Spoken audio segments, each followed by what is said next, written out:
12 dreams for the Red Queen under crown of stone. 8 voracious beasts born from 8 restless nights. 4 nails piercing the flesh of the sinner. 1 prayer for the summoned, called by this song. 'Tis perhaps the countdown to oblivion for the once proud city of London. 'Tis perchance her inhabitants' last dance alone to face death and pestilence. Confronted by the eerie and unknown, mortals became desperate for answers. A flock's flight makes for an omen, the falling of a star a dire presage. Turning to priests for interpretation when there was no reason to be found. When religion failed, men turned to science. I saw them build such vain cities, crafting machines made for endless war. New questions flourished as old answers withered. What is darkness but lurking sun? What is wall but enslaved stone? What is glass but tortured sand? What is song but a call to arms? What is hate but jilted love? What is life but death pending?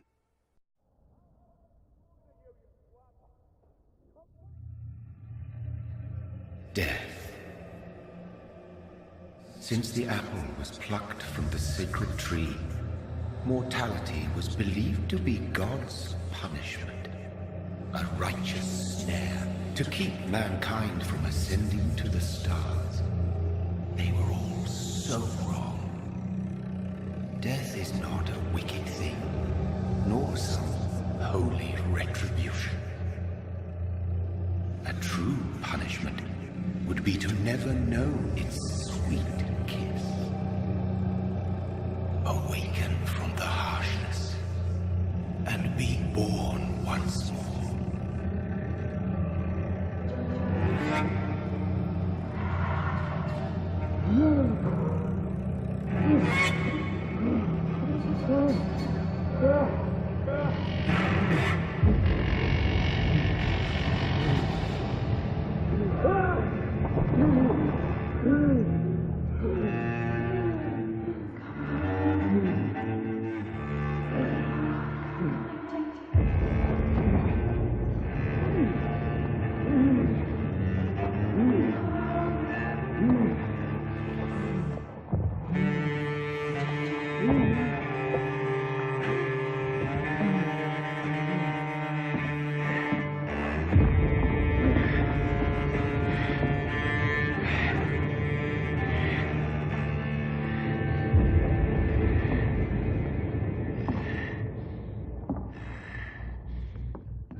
Mary!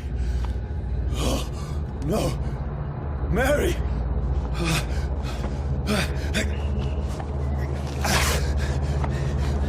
Hold on! Please, hold on! Oh, God. Oh, no. Mary! Mary!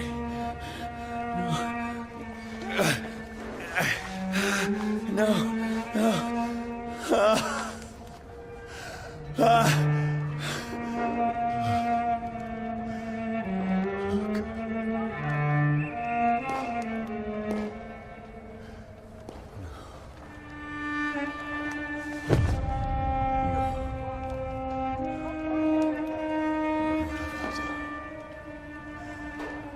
This horror. It's a nightmare.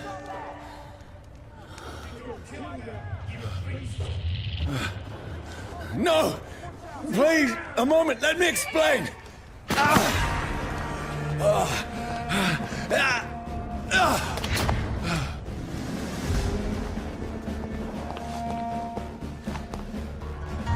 These patrols are after me!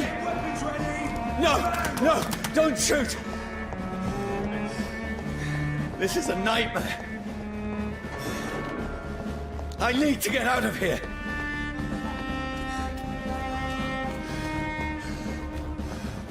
This can't be happening.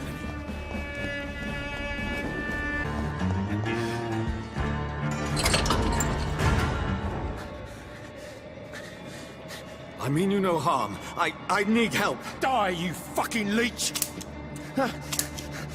Please, listen to me. I can't make any sense of this. Shut up, beast! Who are you?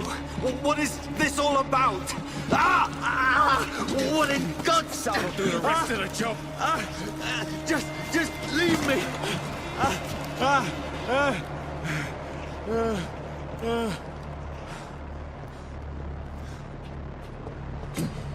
The sun.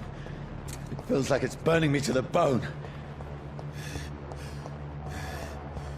I need to find somewhere to hide. I need to find shelter.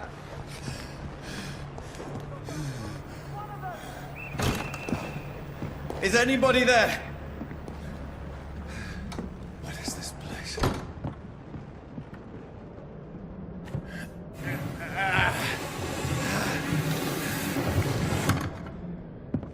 The place seems abandoned.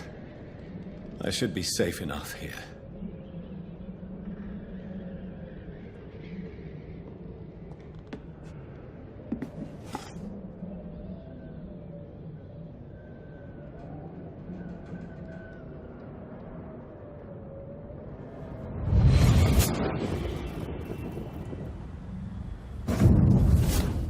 Brother, what have you done? Mary! Mary!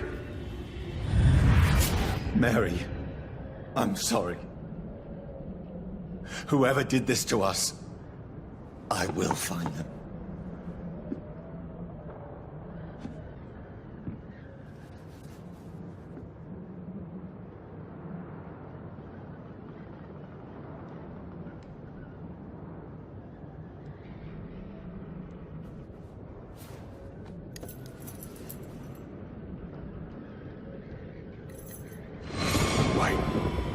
This one's dressed up fancy.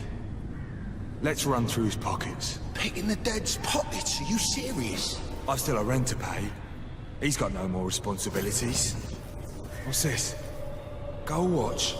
Beautiful it is. We fancy it and share the takings. I suppose we are undertakers. Now, give him an Eve.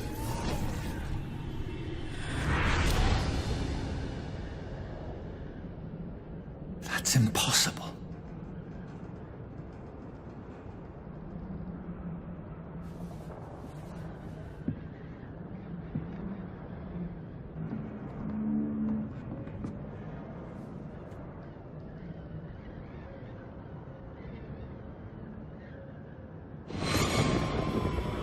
Dreams for the Red Queen that sleeps under crown of stone, that she might linger longer, her eyes as white as gold. Who goes there? The prayer summoned by warrior song. The child born from darkness must accept of his power. Who's there? Are you referring to me?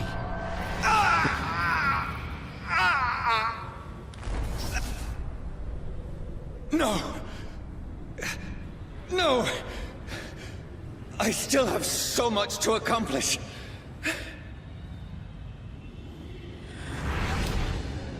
I still have so much left that needs doing.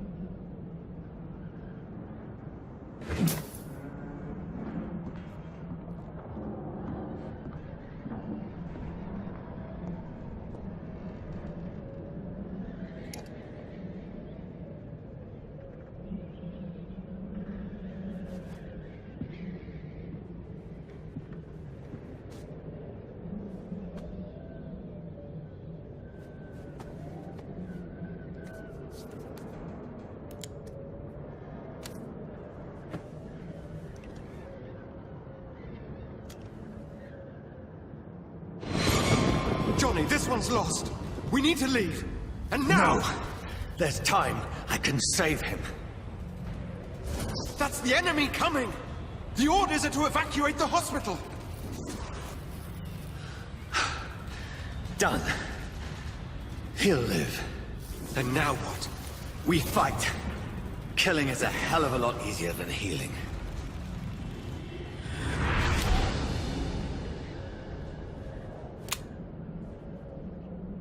No, it never got easy.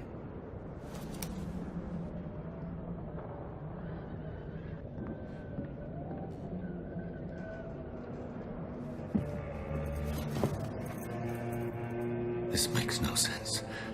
None of it. No sense at all.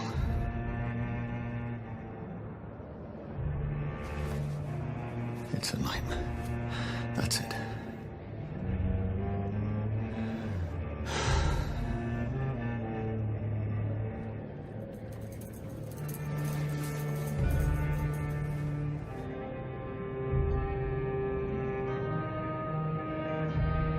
So be it.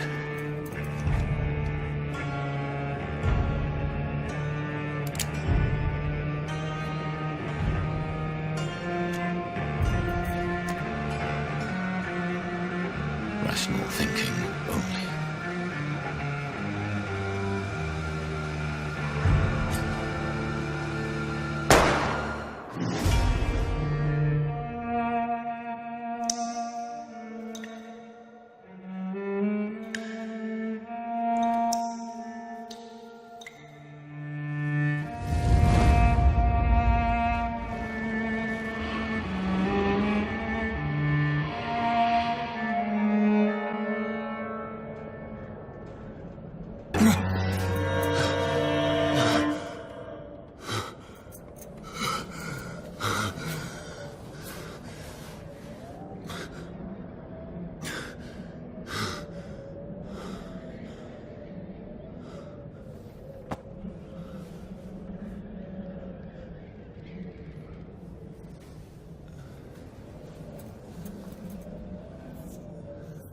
This is absolute madness. I've lost touch with the real. Madness it is, as mad as the moon. Changes blinding sunlight into a glowing red flesh.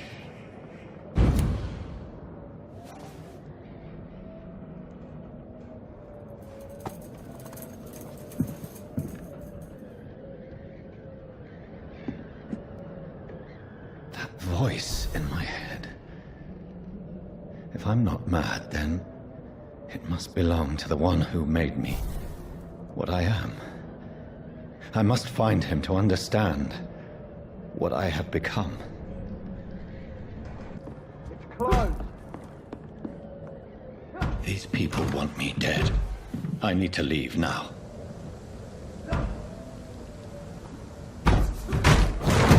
Here's the leech. Here!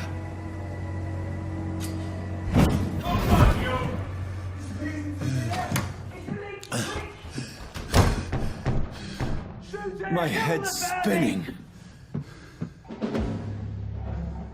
Boy! Come out, you coward! It's locked. Clever fucking beasts!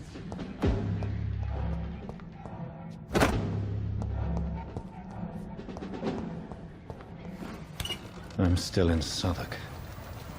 I must reach the West End. Over there! Another corpse.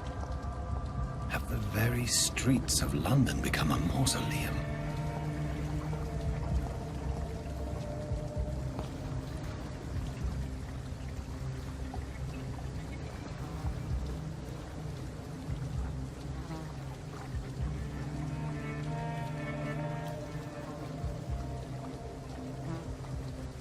The man has been drained of all blood, but I can still smell the scent of it.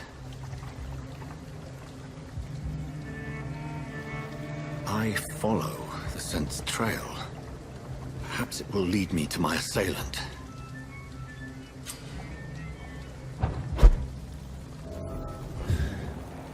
Fresh blood. The smell is so strong. Where has everyone gone?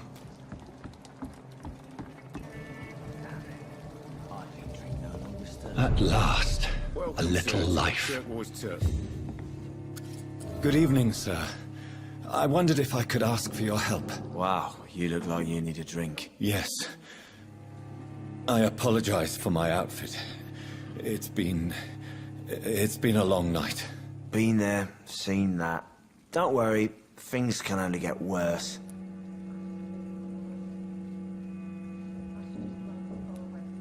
What's going on around here? It's like everybody is hiding. You must be new here. Have you not heard about the murders? Everybody fears the return of the sewer dog. Who is this sewer dog? It's the local bogeyman. Convenient answer for every crime that happened for decades. You murdered someone, but blamed the sewer dog, eh? You make it sound like it's a fairy tale. People will always believe in monsters. It's easier than accepting their own darkness. We can all be monsters. Has anybody entered the bar recently? Can't say. Sorry. I spent the night making love to that gorgeous bottle, see? This is important, sir. Are you sure no one has come in here in the last few hours? I don't know and I don't care. This is a free country. People still have the right to come and go, don't they? I'll leave you to your bottle, then.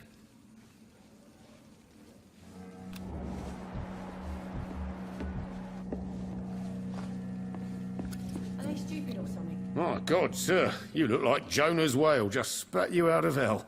Can I get you a drink? No, thank you. I'm not thirsty. Well, grab a chair and get some rest. This is going to be another long night. I'm looking for someone who might have passed through here recently. Wondered if you might help. It's been quiet tonight. The only other person I've seen went straight up to his room. Thought it was kind of rude, actually. You mean he's still here? Well, yeah. He paid for the entire week. Who is this man? What does he look like? Well, like a gentleman, I guess. Well-dressed, quite polite. A professor or something fancy like that. Always writing, reading notes. How long has he been here? He rented the room a few days ago and didn't say when he'd leave. I need to meet this man. I have questions. Just climb the stairs and knock on the first door. I heard him open his window, so I guess he's still awake. And, Yes? no funny business. You hear me? This is a respectable establishment. This sort of mess would have given me a laugh.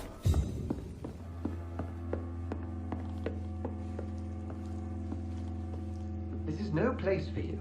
Prewen has several patrols roaming the area. They do not pursue me. But they're looking for vampires, and they're most efficient. They'll not relent until the killer has been identified. I have a common objective, but I require... I think someone is eavesdropping. Are you certain? You might as well come in, whoever you are. Slowly, vampire. Who are you? I mean you no harm, saith the vampire. Present yourself. I need a word.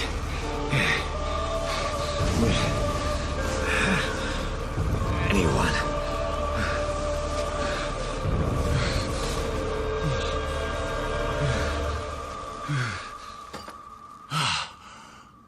Well, that's something I can do for you.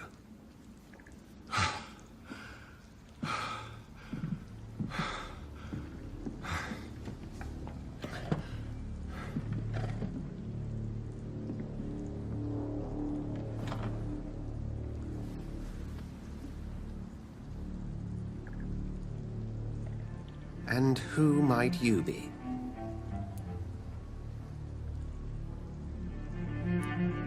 I'm not sure that I know anymore. Might I at least learn the reason of your presence? That's none of your concern. Sir, you have entered my room in the middle of the night, pale as a corpse and shaking like a tree. So please, indulge me. Someone is molesting people. In fact, killing them. Biting them. The calling card of a vampire. Like you. You seem the expert. How would that be? I have my secrets, as you have yours. Then if you are not a vampire, who or what are you? Dr. Edgar Swansea of the Brotherhood of St. Paul. I'm performing an independent investigation here in an attempt to understand precisely what is going on.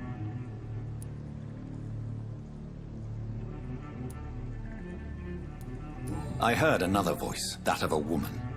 Who were you talking to? Ridiculous. I've no idea what you're talking about. Something tells me not to trust you. Then the feeling is mutual. What have you uncovered concerning the murders? It started a few nights ago. Rumors of violent murders. The docks have always been, shall we say, somewhat unsavory. But this is different. How different? A vampire is at work here. Famished. Reckless. It must be brought to ground, and quickly. And what exactly is this Brotherhood? Sir, if the name is not familiar to you, then we shall discuss it another time. Then help me find the culprit. I may. If you'll first tell me why you opened this door. I followed a trail. The scent of blood from a recent victim. It led me here. You thought I was your aggressor.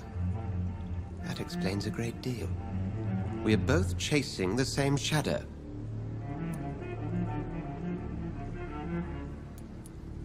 A shadow, indeed. Yet I heard his voice in my head. There was a moment I believed I was mad. You should let me handle this affair.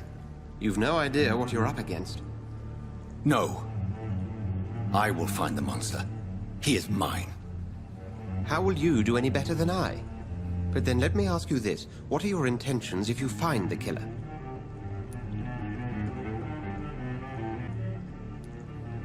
I will at last have the answers to my questions. Then I can only wish you good hunting. And pray we shall meet again.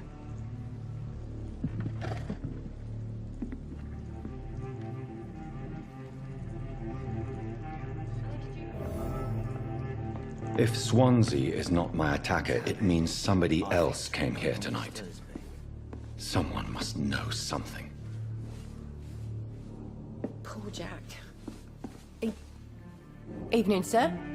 Can I help you? I have a few questions for you. Well, if you must. I spoke to Dr. Swansea. He's not the man I'm looking for. Now, I want the truth. The truth? What do you mean? I suspect that someone else was here tonight. And I don't think Tom wants to tell me about it. I'm just the barmaid here, okay? If Tom says you're the only visitor we had, then you're the only visitor we had. I can feel your fear, madam. Please, tell me what's going on.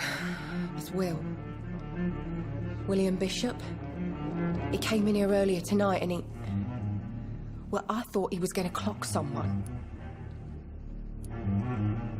Tell me about this William Bishop. Will was a sailor who worked at the canning factory before he lost that job. A nice bloke, really. He's never been violent.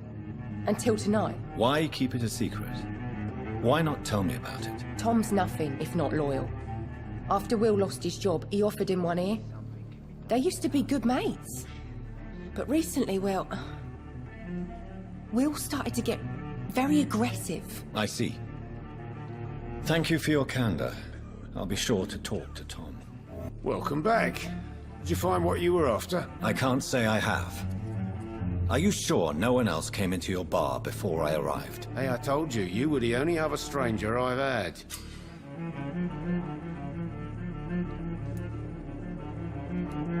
Tom, talk to me about the visit from your old friend, William. Yes, Will came by tonight, but he's not my friend anymore. I need to find him. It's a matter of urgency. Do you know where he is? You could try his boat. It's up by the North Pier. He sleeps there when he's too drunk to get home. Please describe him to me. What do you expect? He's a tall, sick bastard with a bad rash and torn old clothes. William used to be strong. Now he's a mess. Thank you, Tom. If you see him, tell him I don't want him back here unless he cleans up his act, okay? I will get to the bottom of this intrigue. What's been done to me, to this city.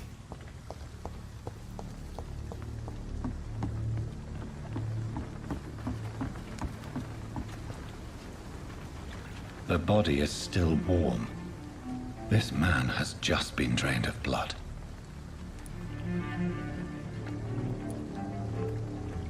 What's this?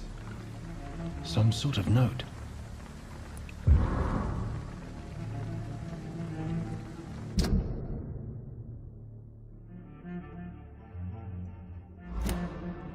These men, they're a company of professional vampire hunters.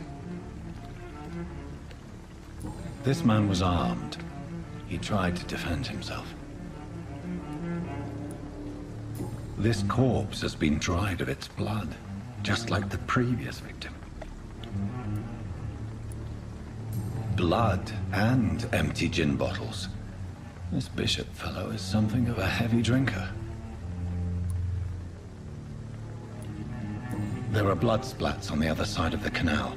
I must reach that barge.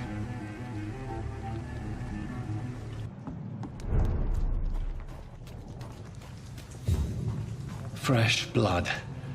The whole building reeks of it. The scent is so strong it makes me dizzy. I'm not betraying.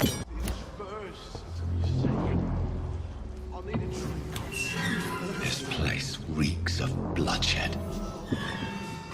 We've done it before. No. I had a drink outside tonight already. This creature is bedeviled. I must put it down.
William was an honorable man. I could have saved him. Mr. Hampton, are you in there? I knew him well, another lost soul, a kindred spirit. Sir, listen to the sound of my voice. I'm a doctor. You're suffering from shock.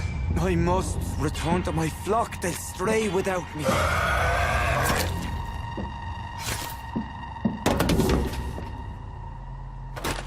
Remember, certain skulls are every bit as resistant as we are. Who are you? What do you mean by Skal? You truly are a newborn. I should have realized. Wait. You are the woman from the bar. Are you... like me? Can you help me? I believe, sir, I already have.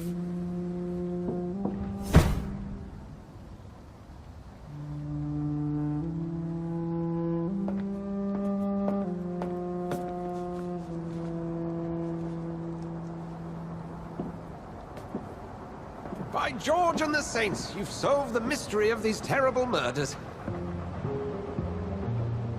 Patience, good fellows, I've come to offer help. Just give me a moment to secure my boat. We can leave this awful place. William was not the evil man they claimed. He was just taken by the thirst. He needed his drink. This man requires medical attention. We'll see he gets to the nearest hospital. No, please, I must tend to my fold. My flock needs me. There, sir. Go with the good Dr. Swansea. He's resourceful, and I'm sure he'll take good care of you. You'd best come as well. The sun is soon to rise, and you'll need a place to rest. I just need a moment. If I can learn something about what has happened to William, I'll be a step closer to understanding what happened to me.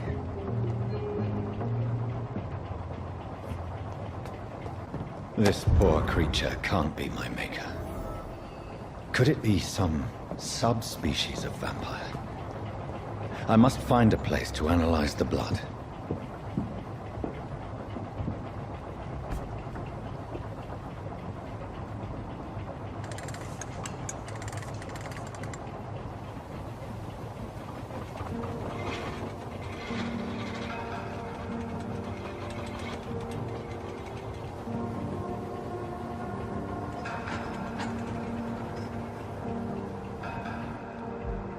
Where are we headed? We're on our way to the Pembroke Hospital. It's just across the canal. They'll have a bed for poor Mr. Hampton. William was... what manner of creature was he? Predator, prey, villain, and victim. Who can say? The important thing is that he's been stopped. Duly noted. And the woman? What... who is she? What woman? Oh, don't play me for a fool. You used me to locate that Skal. You must know who she is. And I thought you a gentleman. You shouldn't talk about a lady behind her back, but I will tell you she values her privacy. Were London as peaceful as she appears from the middle of the canal? If only that were the reality of the situation. To be honest, I've always tried to avoid this part of town. Pembroke Hospital is the last bastion between the rest of London and the epidemic. The flu has decimated the East End and the war still rages. Welcome to the front lines of a plague. This is where you work, Dr. Swansea? I am the administrator of Pembroke Hospital. I thought you were here in service of your mysterious order, the Brotherhood of... Of St. Paul's Stole, yes. But first and foremost, I'm a man of science. A physician, like yourself, Dr. Reed. How do you know who I am? No need for modesty. You are Dr. Jonathan Reed. A surgeon of some caliber and renown, if I'm not mistaken. You are correct, sir. I knew it! I had my suspicions. But when you took the blood sample from the corpse of poor William, I was certain. Dr. Reed. Marvelous. Have we met? I attended 3 of your seminars before the war. I have the utmost admiration for your research. And what a turn of fate. England's most esteemed blood specialist returns to London a vampire. That word, again, from a so-called man of science. I understand. Traditionally, the role of science is to refute myth, but when myth walks among us, the Brotherhood of St. Paul has dedicated its purpose to their study. There's so much for you to learn. Of that, you are right. Well, then let me be blunt. Join my staff at Pembroke Hospital. As a physician. I suspect you'll not find a better post of employment to contemplate your predicament. This is sudden. I was returning home to see my sickly mother. But alas, that was before contracting this... affliction. Dr. Reed, take a moment to consider. The post would be for the night shift, providing a good explanation for your absence during daylight hours. You'll be adequately reimbursed, and have a place to hide. I even had the forethought to bring some clean clothes. So, what do you say? It seems I have little choice, but yours is a generous offer, so I thank you. Brilliant! Oh, Jonathan, this is one for the book, and the beginning of a beautiful friendship.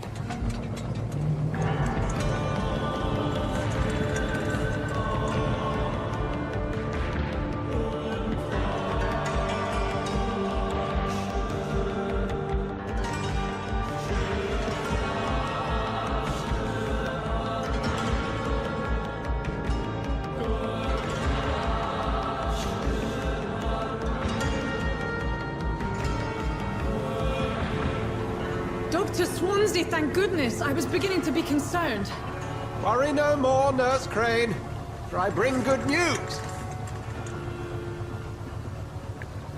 Oh, Doctor, what a night. We lost 2 more patients. Nurse Scow said she couldn't take it anymore and resigned. Yes, well, I'll make a new rota in the morning. In the meantime, find a good bed for Mr. Hampton. Be sure to pay attention to his needs. Of course, Doctor. Oh, and Dorothy? Yes, Doctor?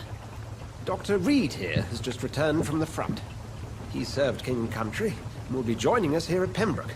We're very lucky to have gained a surgeon of his talent, and one so experienced in blood transfusions. That is good news indeed, Doctor. Oh, yes.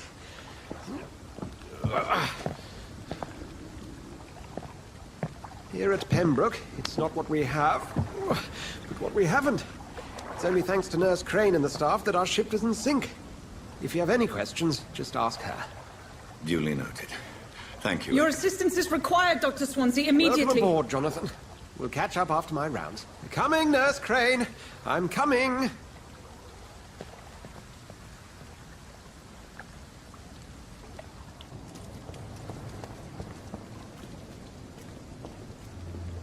Now, it's my turn.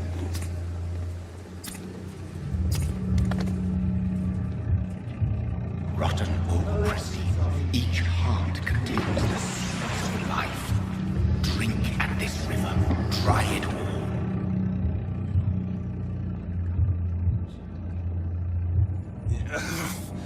Oh, come on, you bastard. I won't bite. Sir, please. You've lost too much blood. Calm yourself.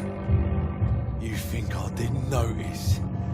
Stop your staring and get me to an hospital, you arse!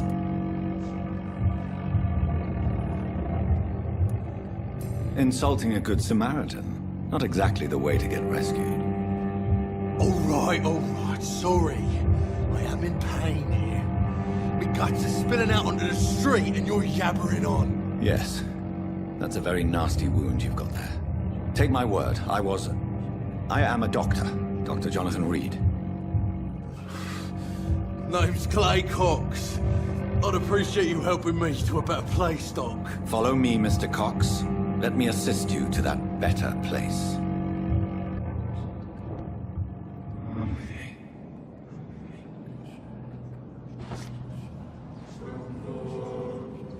Bring this fading light into the shadows. Dance with him the dance of life and death.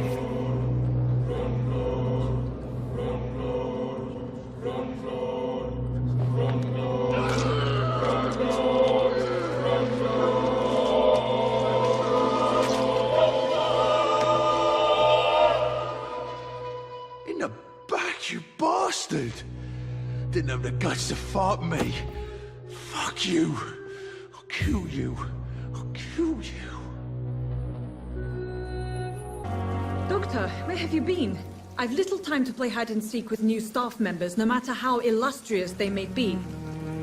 I apologize, nurse. I needed some time to myself. This has been the longest and strangest night of my life. You delivered poor Mr. Hampton from a terrible fate. The means to that end should be of little concern, Doctor. Thank you, nurse. What can I do for you? Dr. Swansea insisted we provide you a quiet office. You'll find it on the second floor with your name on the door. Thank you. Nurse Crane, isn't it? Yes, Dorothy Crane. Welcome to Pembroke Hospital, Dr. Reed. Your office has been prepared. I would like to ask a few questions first.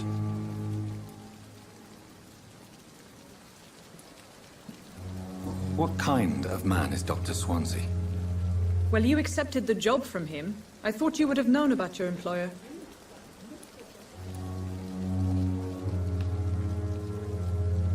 Apologies, I've only just met him the once. This is sudden. I've only just returned to England. Dr. Swansea is a brilliant surgeon and the most compassionate physician. It's right to assume Dr. Swansea knows far more about me than I do about him. You'll get to know him soon enough, and better than me. The administrator has better things to do than mix with us. And Mr. Hampton, the patient we brought in, how does he fare? I gave him a sedative to help him sleep. Poor thing was in quite a state of shock. If you could point me in the direction of my room again, nurse. Second floor of the hospital, left after the stairs. It's the last vacant office at the end of the corridor. Thank you, Nurse Crane.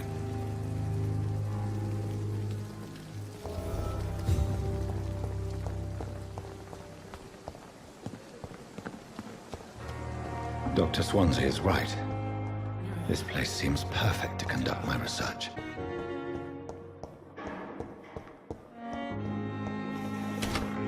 This must be the place. It's definitely away from prying eyes. Relegated to the shadows. A kingdom of my own. At least I won't be sleeping in a coffin. William Bishop's blood is much more unstable than human blood and shows extensive mutation. But this is not what happened to me.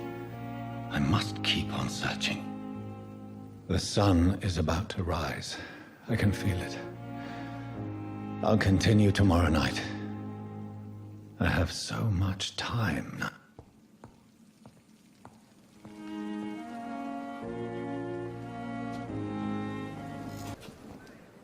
If I'm to stay here until my research is complete, I'd better learn to hide my true nature from the mortals.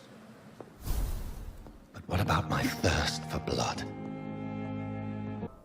Hurry now, Doctor. It's freezing.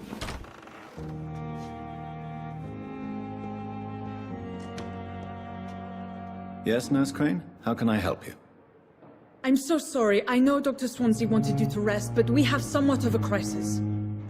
A crisis, you say? Our supply of antiseptics is nearly depleted. I was hoping there was another box up here, but...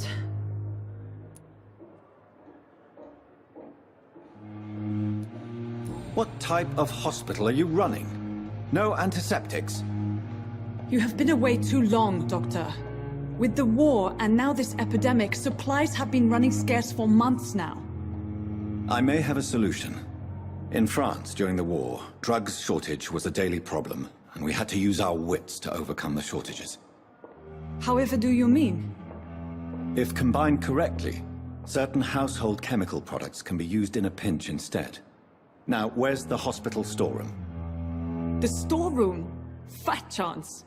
This is the Pembroke, and space is luxury we don't have. Everything used to be stored in the old morgue. Perhaps I should look there first. Where is this morgue? It's the large building behind the hospital. You'll need to go in the back door because it's been sealed off for sanitary reasons. Take this key. It opens a small back entrance at the end of a narrow street. The abandoned morgue behind the hospital. A small door at the end of a narrow street. On my way then. Thank you, nurse.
Skulls can be so ferocious.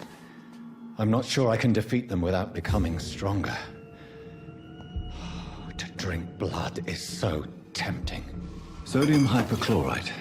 Dangerous to administer, but efficient in the proper dosage. Finally, you've returned, Doctor. Did you find anything of value? Yes, nurse. You've worked your first miracle, Doctor. Now, this patient here needs immediate treatment. Duty calls. When the storm has passed, I'll show you how to mix the remedy yourself with the same basic ingredients. Many thanks, Doctor. When you've finished, you ought to report to Dr. Swansea in his office. He's been looking for you. Seemed pressing. Please, Jonathan, come in. Fascinating, is it not? In the last decade, so many mysteries have been brought to light with our microscopes. The human body, biology's penultimate frontier. The more we explore its boundaries, the less we're able to trace a clear line between life and death. You, my friend, have a foot in both countries. The view must be vertiginous. It's at least as vertiginous as chatting about vampires with you, I would say. This must be all so new to you. This area of town, the hospital, a brand new life. How stimulating it must be. I wish I could share your enthusiasm, Dr. Swansea. But my condition defies scientific categorization. Undead? Unalive? Immortality defies logic. I cannot express my thrill at this serendipitous turn of events. The world's most eminent specialist in blood transfusions, a vampire. One might say a gift from heaven.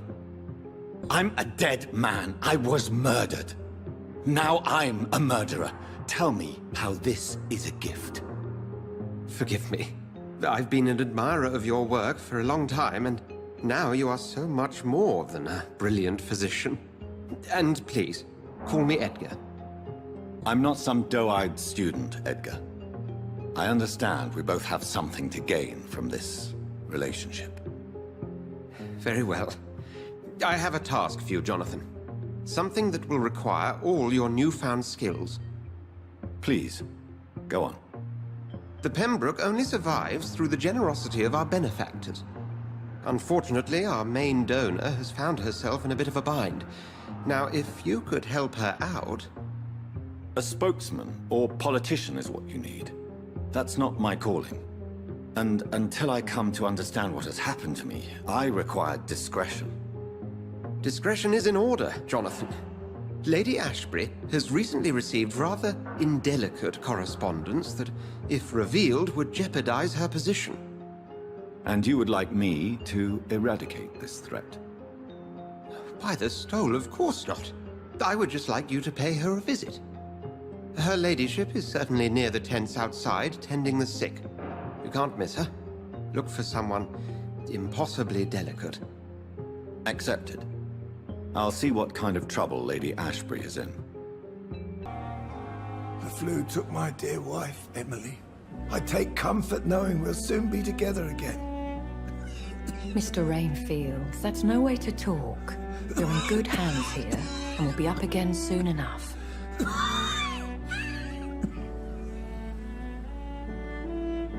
Now do me a kindness and get some sleep. I'll be back round later.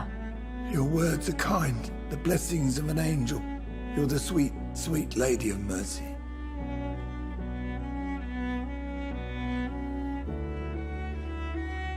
Good evening, Dr. Reed. It's a pleasure to see you again. You seem surprised. Dr. Swansea has brought me up to speed concerning your recent appointment to Pembroke Hospital. You're a the lady who saved me that night, before vanishing into thin air. I remember you from the pub with Dr. Swansea. Indeed. Allow me to introduce myself formally this time. My name is Lady Ashbury. I remember you well, in spite of the brevity of our encounter. Apologies. You've taken me by surprise. I'm very happy to see you. The pleasure is mine, Doctor. I hope you're more disposed to answer my questions now. You must have countless questions, but our rather urgent matter first. Swansea has explained. My cover, if you prefer, has been compromised. Dr. Swansea has commissioned me to be your agent in this matter. You could start by explaining what's amiss. These past insufferable weeks, I've been the victim of extortion. I've made a first payment, but the blackmailer grows greedy. I must refuse his most recent demands. Please continue. Every detail is essential. I'm your man. My embarrassment in this matter is eclipsed only by my shame at having put the hospital at risk. The threat from our anonymous scoundrel is clear. A list of dates. My visits coinciding with the dates of suspicious patient deaths due to massive blood loss. I'll take care of it. Do you know where I should start? If that was the case, I'd settle the matter myself. You could talk to our local gossip, Harriet Jones. Not a pin drops here without her hearing about it. I'll meet that woman now. My life, as others know, is in your hands, Dr. Reed. I'm sure of your discretion, but I do fear your powers of persuasion will be put to the test. When this is resolved, I'll be your obligé. I'll answer all questions in regards of your condition. What is this? Who are you? Get out of my room. There's no need for alarm, madam. I'm Dr. Reed, the new surgeon. Preposterous. Dr. Reed, you say? I don't want some bumbling intern. Where's Dr. Swansea? Please, calm down, madam. I assure you that I am highly qualified. I'm just back from war duty. How brave. Threatening an old defenseless woman. You know how long I've been a patient here? You've picked the wrong fight. I'm Harriet Jones. Harriet Jones? Indeed. I've been meaning to have a chat with you.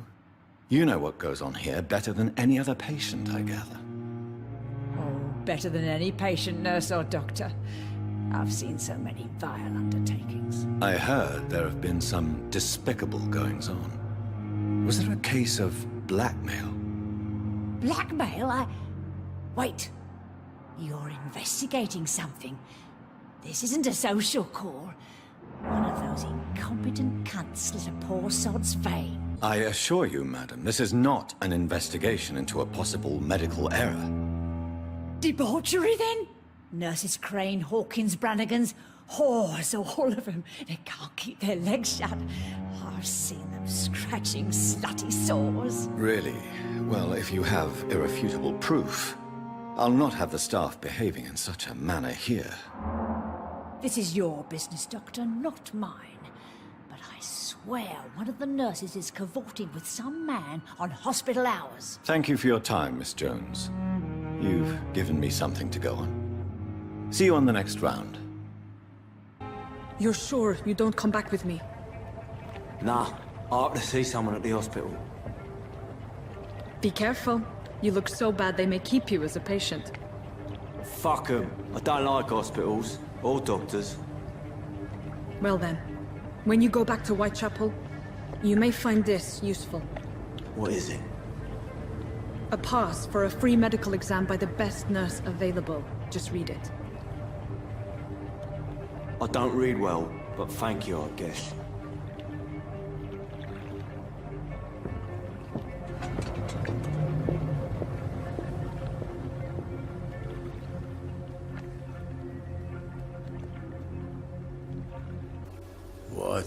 What do you want? Leave me alone. Good evening, sir. I'm Dr. Reed. I'm looking for Nurse Dorothy Crane. There is no Dorothy Crane here.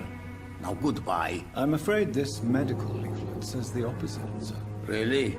Well, I'm afraid I'm going to close this door right now. Go bother someone else, Mr. Doctor.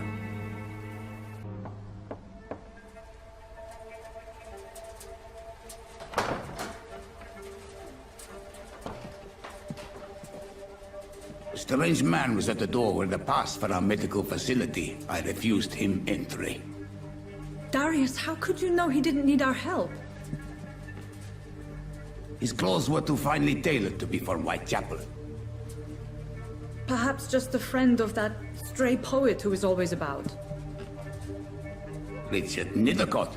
No, not of the same cloth, this man. I suspect some machination from that journalist. Clayton Darby. Is he still asking questions? Yes. I saw him drifting around St. Mary's Church. I swear he is tracking me, just downwind. Excuse me, sir. Are you familiar with this part of town? Name's Clayton Darby, reporter. Sorry, I'm new to Whitechapel. But perhaps you could help me, since you're a journalist. My name is Jonathan Reed. Dr. Reed, the famous surgeon. I'll gladly help if I'm able, sir. I heard you're investigating an underground medical dispensary in Whitechapel. What do you know about it? Not much, I'm afraid. They are wary of strangers, and I'm not really an acquaintance of theirs. Why do you care? Do you need assistance? That would be nice of you, Doctor. Who knows what I may have caught during my investigation. If you persist in investigating the most pox-ridden boroughs of London, you must accept the risks. Thank you, sir. I heard you're investigating an underground medical dispensary in Whitechapel. What do you know about it? Not much, I'm afraid. They are wary of strangers, and I'm not really an acquaintance of theirs. Why do you care? I'm afraid one of the nurses from the Pembroke Hospital may be involved with unsavory activities. Ah, could it be Dorothy Crane? Without a doubt, you are a damn fine journalist, Mr. Darby. What do you know of her accomplice, a man named Darius? I don't know much about the man. He's very cautious. Never goes out. Doesn't seem to have any friends or family. He never goes out? No. A few days ago, he unexpectedly did. I followed him, but it was just a ruse to keep me away from his house. Really? How do you know? He went to the nearest mailbox, but just before posting his letter, he ripped it up and threw it away. Goodbye, Mr. Darby. Farewell. Good evening, miss. I'm Dr. Reed. I'd like to ask you a few questions. I know what you're thinking. A tall stranger who meets a girl in the street at night. It reeks of the penny dreadfuls. But I mean you no harm, truly. Very well. Goodbye, then. Good evening, sir. I'm Dr. Reed. I would like to ask you a few questions. Please be my guest.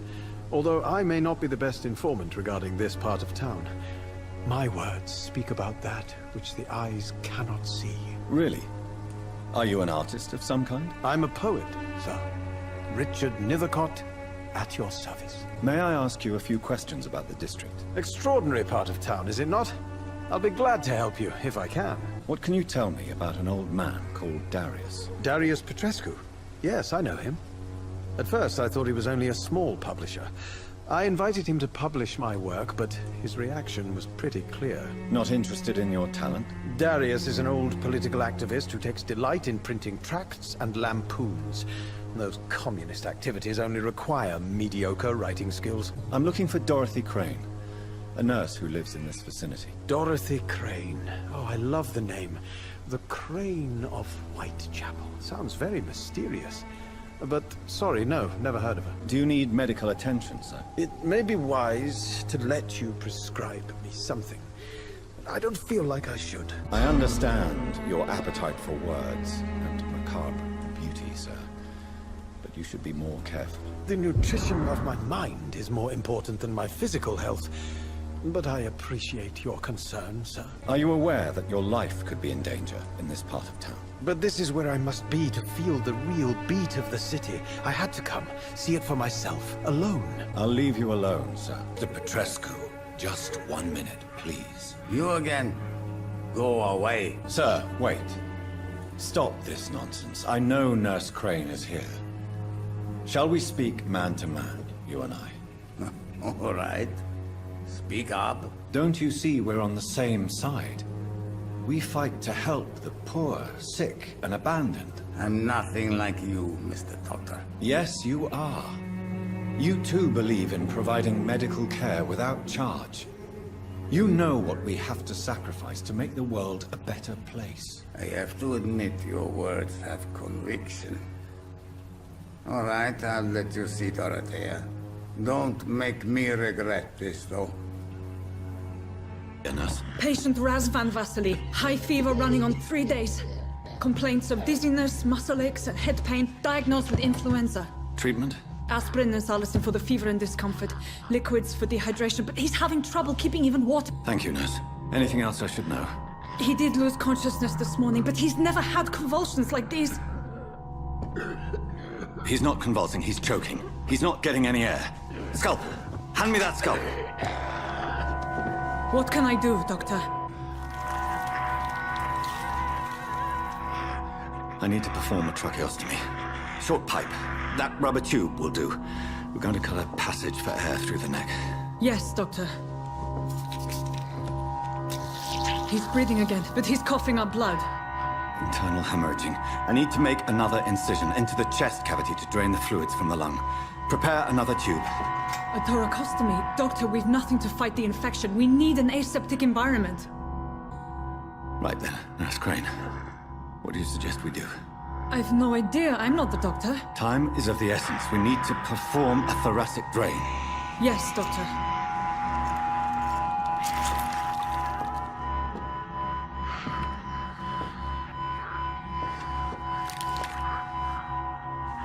He's still bleeding, Doctor. I'm losing his pulse. The drain must have punctured the intercostal artery. There's too much blood. Are you all right, Doctor? I can't see.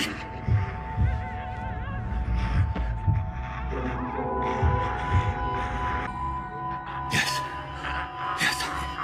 I have this, nurse. Allow me to finish the procedure alone. I need the room. I'd prefer to stay and see this through. This is my patient, Doctor. I have needle and thread for stitching the wound.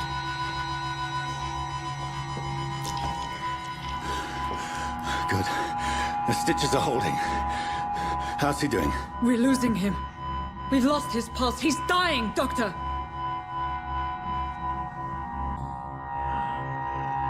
A dose of epinephrine, now. Yes, Doctor.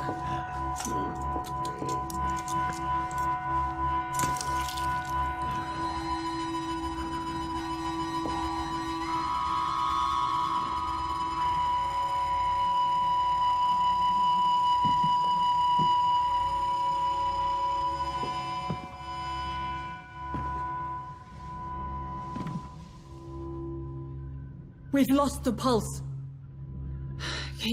He's gone, Doctor. Nurse, we did everything we could. Truly? Everything you could? Is that how you'll report this in your log? Is this how the war went? Piling up one poor corpse beside the next? This was not an influenza-induced seizure. I've never seen symptoms like these on the continent. Neither have I. But the previous symptoms leading up to this attack were the same, indistinguishable from the epidemic. No. There was something more vile in these reactions. Something primitive. There have been numerous reports of mental breakdowns caused by the fever that accompanies the flu itself, Doctor. Yes, but...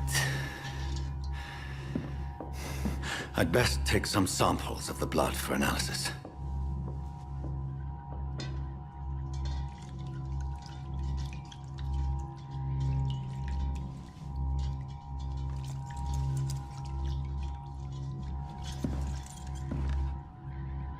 I suspect it was more than intuition alone that led you to us. So, how might I be of service, Dr. Reed? Your heart might be in the right place, but you can't carry on with this blackmail. For God's sake, Dorothy, it's extortion.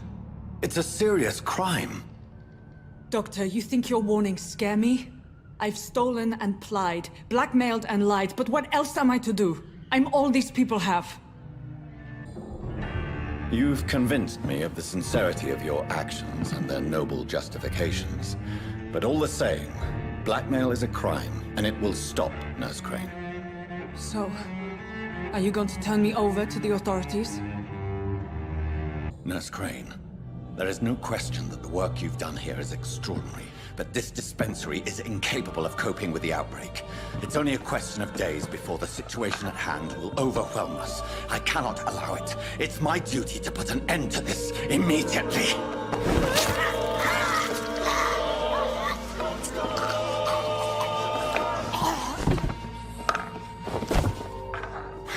I'm not ashamed. I did what was right. For in the end, I saved lives and you took them. But we had so much in common, Doctor.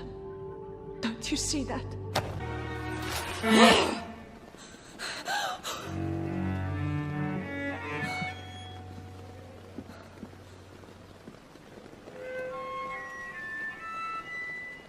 I would ask you to avert your eyes, sir. Or did you not know it was rude to stare? I knew it. Speak up, Dr. Reed. I like a man who speaks his mind. You killed him. He trusted you. And you killed him. Spare me your sarcasm, Jonathan. You are but newly born in this world. No need to apologize, my lady. I know exactly what you endure. The situation is somewhat awkward nonetheless. I have not been observed sustaining myself for many decades. I have to say I'm a trifle embarrassed. Anyway, I have concluded my inquiries concerning your blackmailer. I see. Please excuse my agitated state. Under normal circumstances, I wouldn't let anyone see me in this condition. The case is closed. Permanently. You will not be bothered anymore by the woman. And who was this woman? If you must know, she worked under my employ as Nurse Crane. But I'll wager that's not what will be written on her gravestone. You killed her? Is that what you consider discretion and diplomacy, Dr. Reed? I did what I thought was best, and acted accordingly. You will learn that trust is a rare and precious commodity in the Immortals world, my young doctor. And your actions have not induced me to offer you my support. Why did you save me in the canning factory? I could hardly stand by and watch such a promising young blood as yourself be torn to shreds by some gutter scowl. I bid you farewell. For now, my lady. Evening, Edgar. Could I get your professional opinion? Please speak. But I have something important to tell you. This strain of flu. It's very different from the one I saw in Europe. It's downright peculiar. Really? What makes you say that? I've just looked at the blood of one of our recently deceased. I see. Do you have anything more to go on? This disease spreads and looks like the Spanish flu, but its effects differ greatly. The London strain is different from the continental one. This is very interesting. Did you find something else? Yes. Unlike the flu, the infected begin to show an increase in outwardly aggressive behavior. More than simple agitation. Once docile people become violent. You mean like rabies? Is there a chance we could create a vaccine, Jonathan, like Pasteur? By the stove, that would be smashing. There's a lot we're not seeing here. But it is spreading, and quickly. If we don't act, the whole city could be lost. But Jonathan, we've a fantastic opportunity sitting right here in front of us. A weapon of choice. What on earth do you mean? Why, you, my dear boy. With your expertise and your blood, we could isolate the properties that course through your veins. Think about the possibilities. But the risk of infection using vampire blood could compound the situation. I know, but your blood now carries remarkable regenerative properties. With our minds and your blood, there's nothing we couldn't cure. We'll discuss this more later. Thank you for your time. No, thank you, Jonathan. But as I said, I needed to talk to you. I have some rather bad news. Yes? I'm afraid it's your sister. My sister? She's to be buried this evening at Whitechapel Cemetery. Your mother published the obituary this morning. I see. I'm sorry, Jonathan. Please accept my condolences.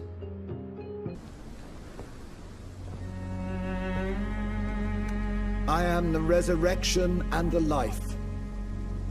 He that believeth in me, though he were dead, yet shall he live.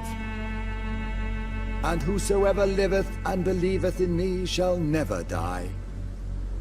We commend unto thy hands of mercy, most merciful Father, the soul of our sister departed, and we commit her body to the ground. Earth to earth, ashes to ashes, dust to dust.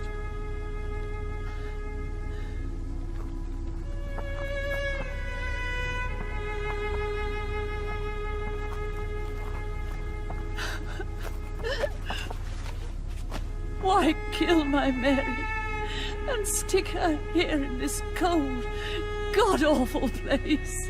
These are the legal requirements for the epidemic, madam. Oh, Avery, I feel so tired.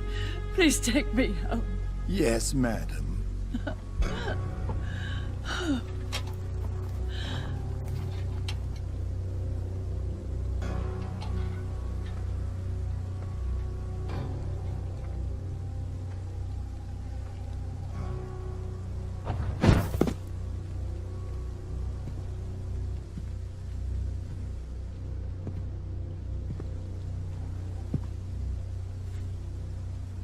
Oh, Mary. What have I done?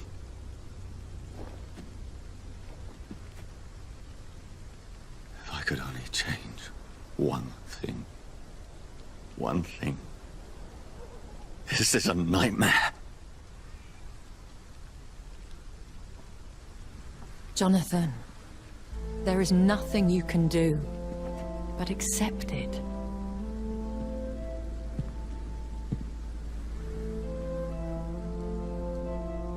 What brings you here? I thought you could use the company. I am so sorry for your loss, Jonathan. She was a good person. Vibrant, full of life. She was kindness incarnate, my Mary. You're a good person, Jonathan. And a young Ekon.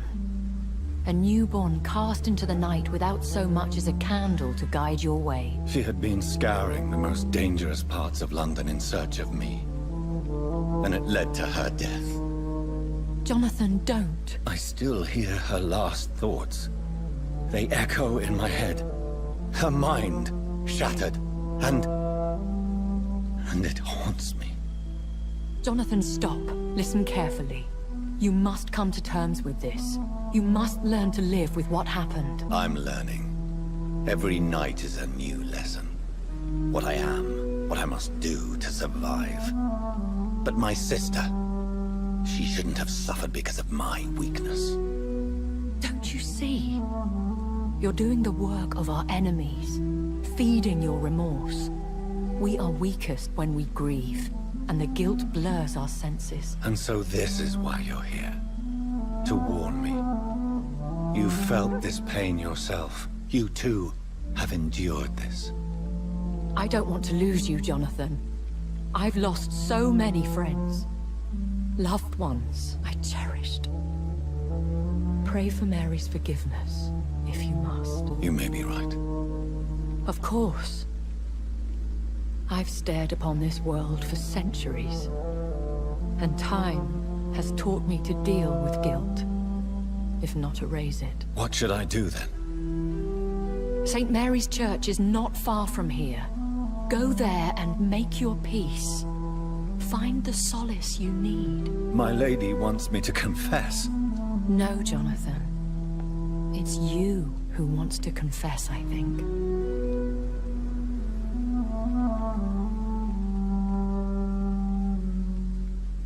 And off to church he goes, a newborn seeking divine consent to lick the blood from the soft and pointy crown. Who are you? Make yourself known. Newborn, you reek of guilt and pointless compassion. Shed your skin, forget your old weaker self. What do you want from me?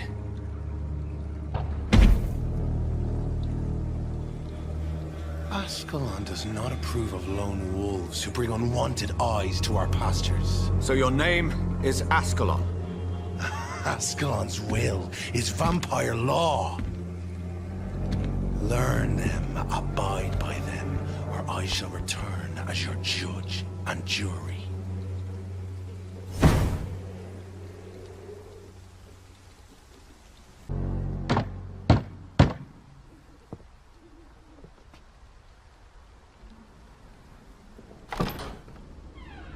Yes?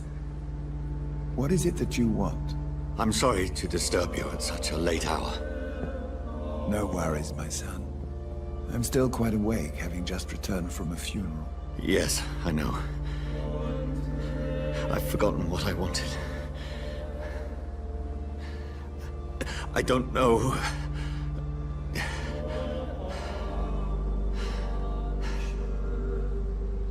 May I help you, child? You seem somewhat perturbed. I haven't the strength to cross the threshold. I wish to pray, to cleanse my soul. The church is shut by order of the bishop.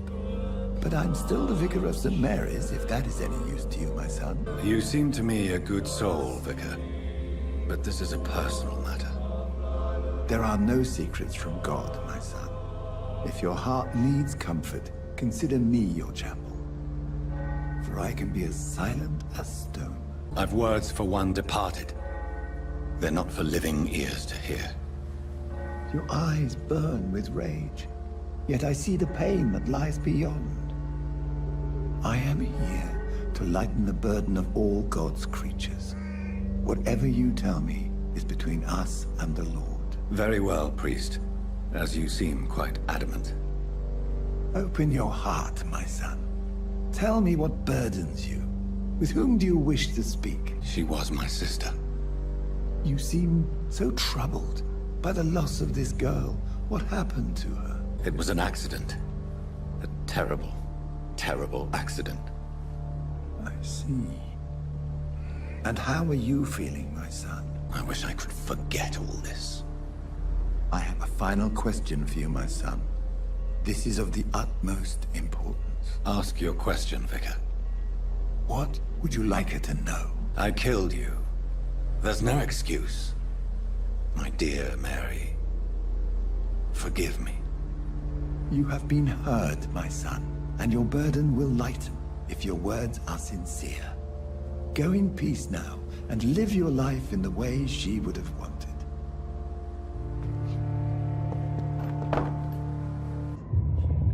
Fear be gone. I would harm no child of my making. This is your doing. You made me this creature. What are you? I am the land. You are our champion. You selected me, chose me. As shall my children yet to come. What is it you seek? This age is sickly. An ancient poison, an older rage, brewed in a cauldron newly forged. This has something to do with the epidemic. Seek truth, my champion. Defeat the serpent of knowing with iron spur. Vicar can help me with this one. God protect us. You've got a leech in the hospital. Yes, my hospital. My mission is to heal while you go about warring. You've set the table for a snake. I wonder why there's venom in your food. I'm growing tired of your song. You're a woodsman, McCallum, not a doctor. Return to your hunt. Remember, I've a good nose for machinations. I can flare the scent at a mile. You can't hide from the god. Leave him, Jonathan. This is sacred ground. Neutral territory. And I just had the carpet cleaned.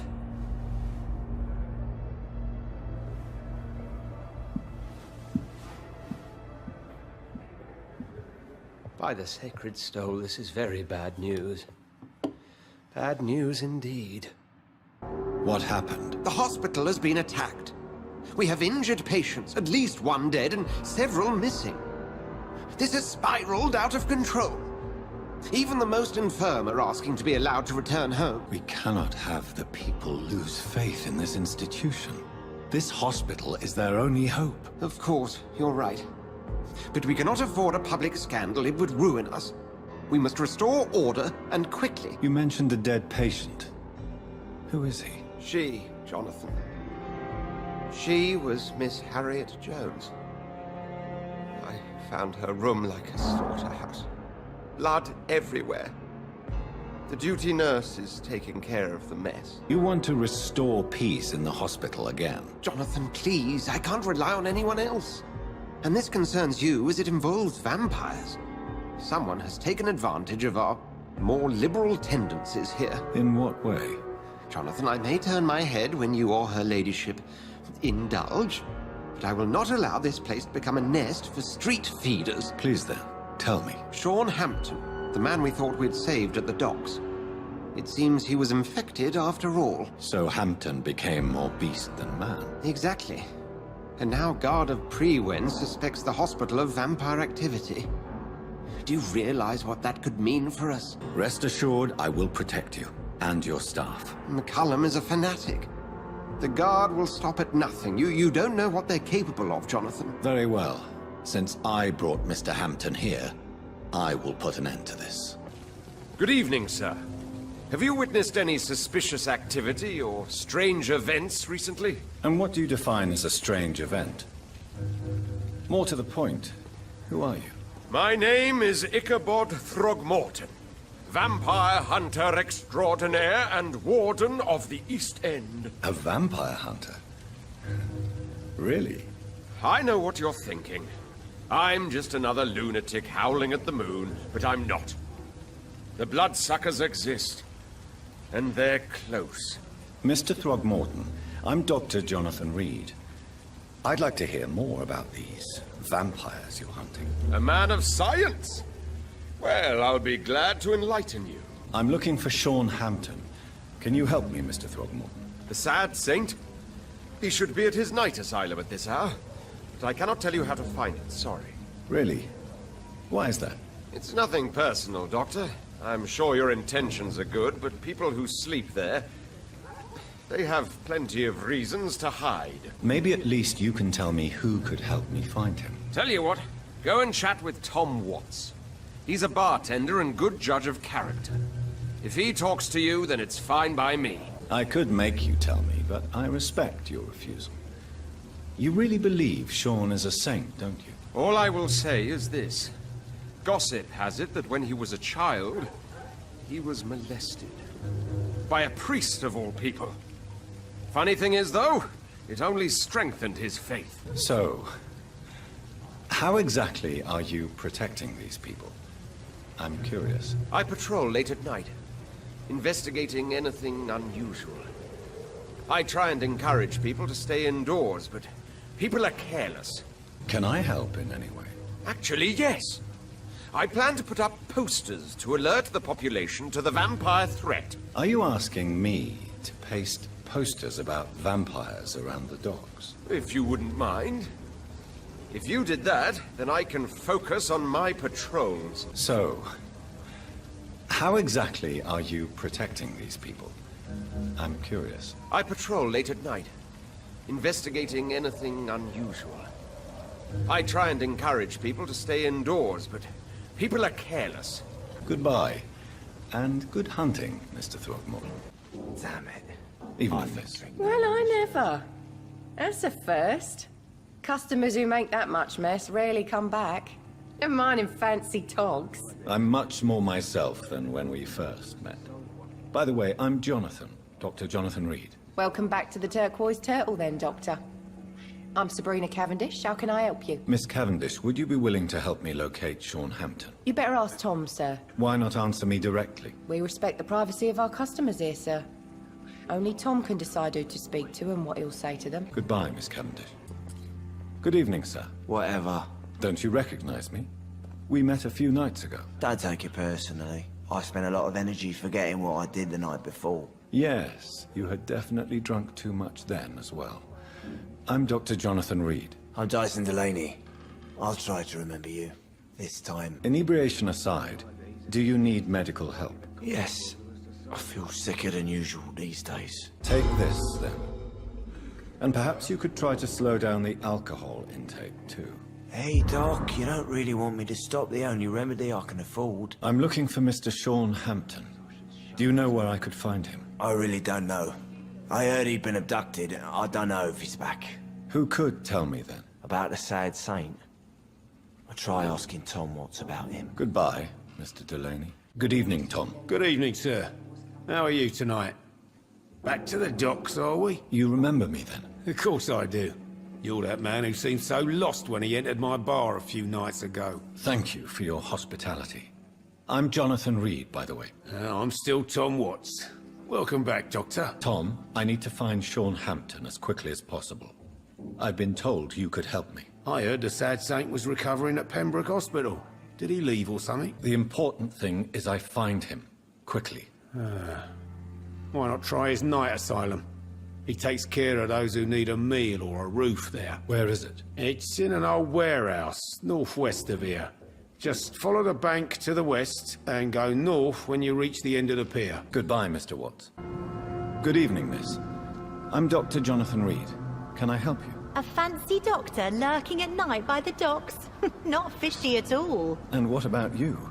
Working outside at night in this dangerous part of town? You want to know my secret? I'm trying to earn money. And I'm Lottie Paxton, by the way. I'm looking for Sean Hampton. Can you help me? Mr. Hampton must be in his office at the night asylum he manages, I suppose. Why do you want to see him? He was a patient of mine at the Pembroke Hospital, but he left abruptly. I see. Well, Mr. Hampton is a discreet and dedicated man. I'm sure you'll find him soon enough. Goodbye, Miss Paxton. Why the long face, Doctor? It looks like we both have changed a lot. I must confess, it saddens me, Sean. Put your faith in the Lord, Doctor. He has a plan for all of us. We may not always see it, but he does. Since you left Pembroke, the amount of blood that has been shed, it's hard to believe you, Sean. Ask what you will. As the Lord is my shepherd, I will not speak a lie to you. Why did you kill Miss Jones at the Pembroke Hospital? Killed old Harriet? You must be mad, Doctor. Why would I do such a thing? People have been murdered. I've seen the blood. I don't believe you can be trusted. Have a little faith, Doctor. If you will follow, I will guide you to the light. How do you plan to do that? Take this key of the old sewers. The entrance is by the riverbank, south from here. There you'll find all the proof you need. I will not look kindly on you if you're trying to trick me. I'll be here when you return. If you still think I'm a threat then, well, I'll surrender myself to your judgment.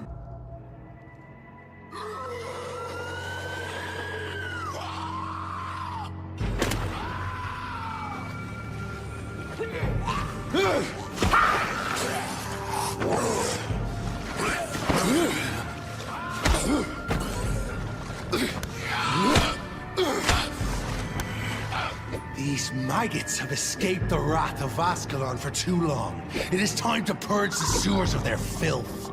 You again! The one they call the sewer dog. Hold your tongue, newborn, or I'll crush you like a maggot. You've let the beast consume you. Finally! A touch of lucidity.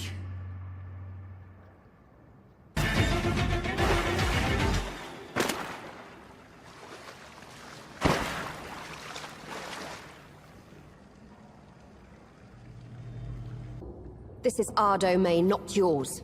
You've been warned. Wait, I saved you from this creature. That must count for something. Thank you. Now go. Go back to the streets and houses. There is no love lost between us, Vampire. But thank you. Sean Hampton sent me here. I believe he wanted me to find you. Who are you? If you must know, they call me Old Bridget. And this shelter is where we live. I'm Jonathan Reed. I'm a newborn Ekon. I'm afraid I'm not sure what's going on. I shall not bend a knee, young Ekon. but I sense your pain.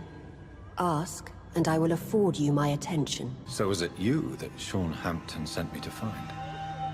Perhaps. The sad saint was always kind to us. He must trust you if he revealed our location. Sean is a Skal.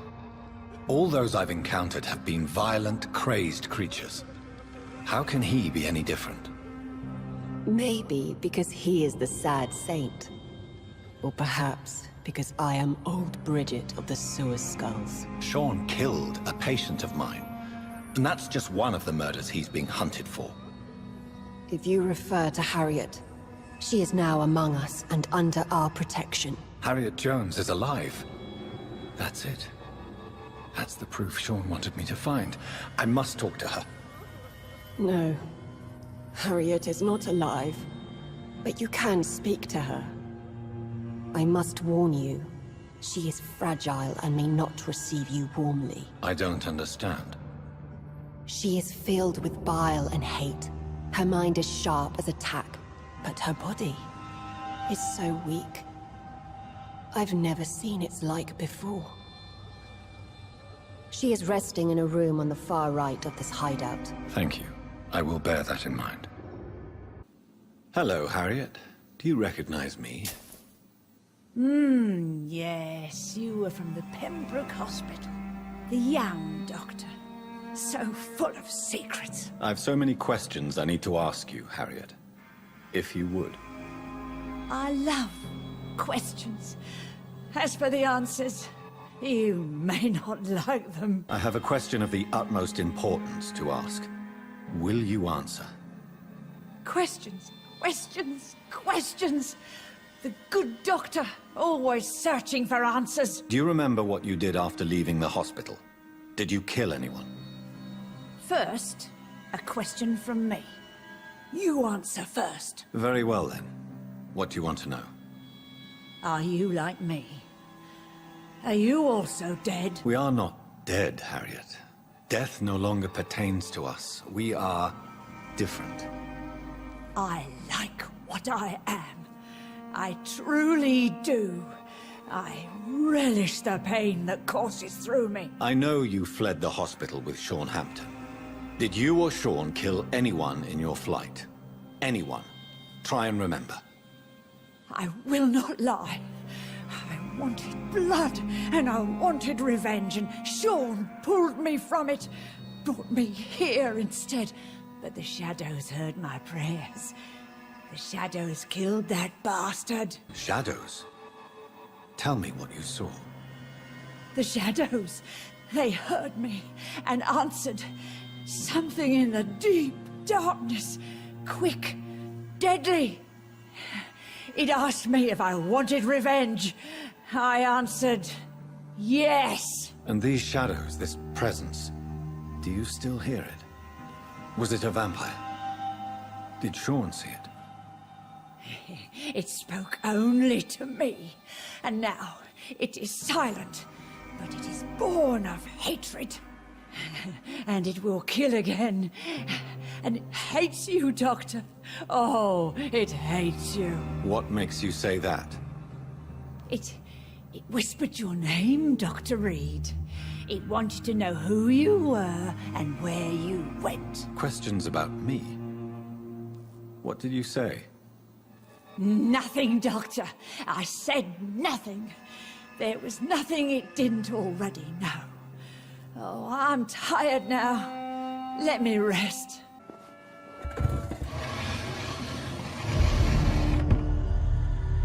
Welcome back, Dr. Reed. Would you like to take communion with me now? Sean, are you eating raw flesh? It is the sacred flesh of the mortal lamb. Our Lord's bountiful transmutation for the sustenance of his believers.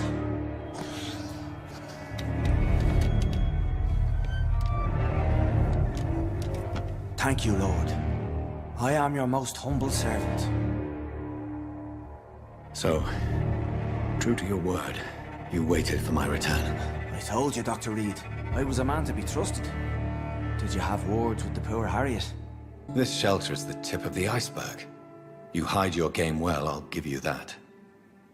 We are God's children, Dr. Reed. One and all. And he's determined to save us.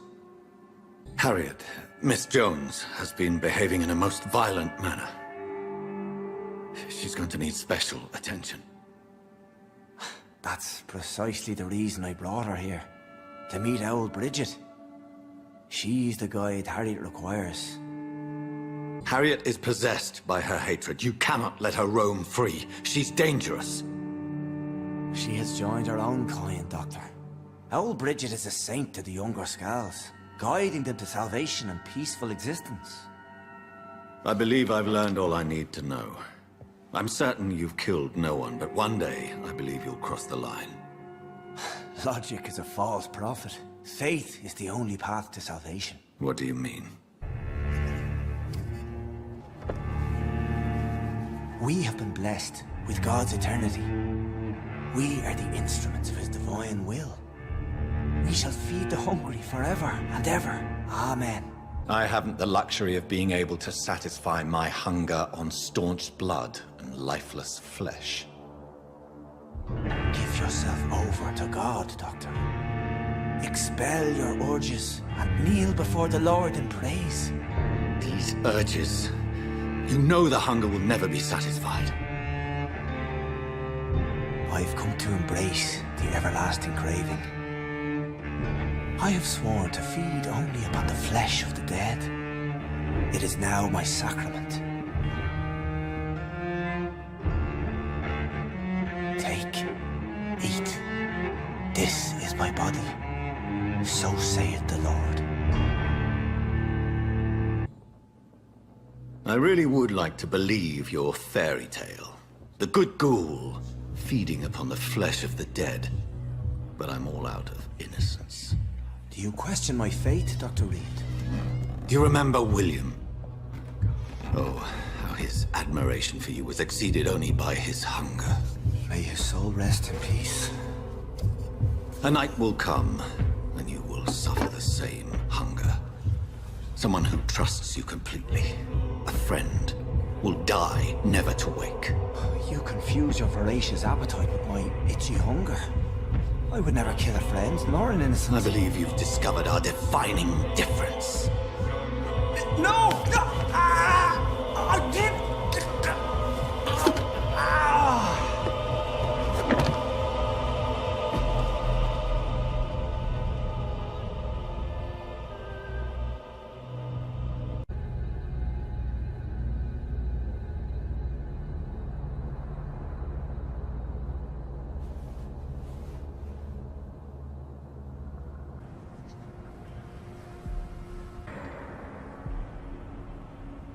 I know this brooch.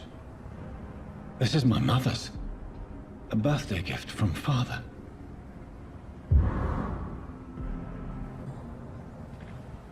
"29 Pretty Orchard Street. That's near Poplar's district. Why would this man carry off my mother's brooch? I must go there.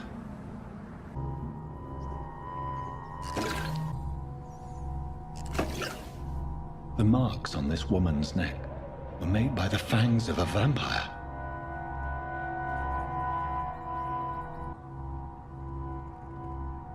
This is the very flower my mother tossed on Mary's coffin. Someone is targeting my family.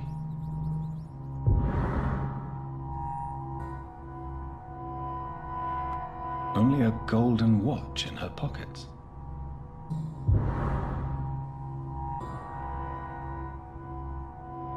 Her shoes and clothes are quite worn out.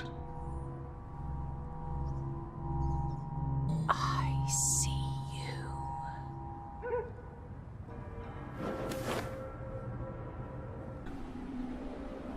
You!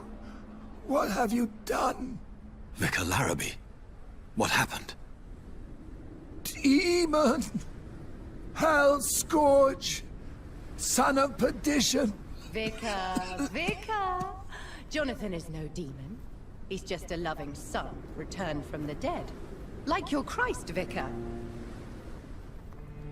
Mary, it has been you all along. Oh, it's me, all right. Precious brother. Why did you lure me here? I'm gathering the family. For a final reunion. All smiling, all dead.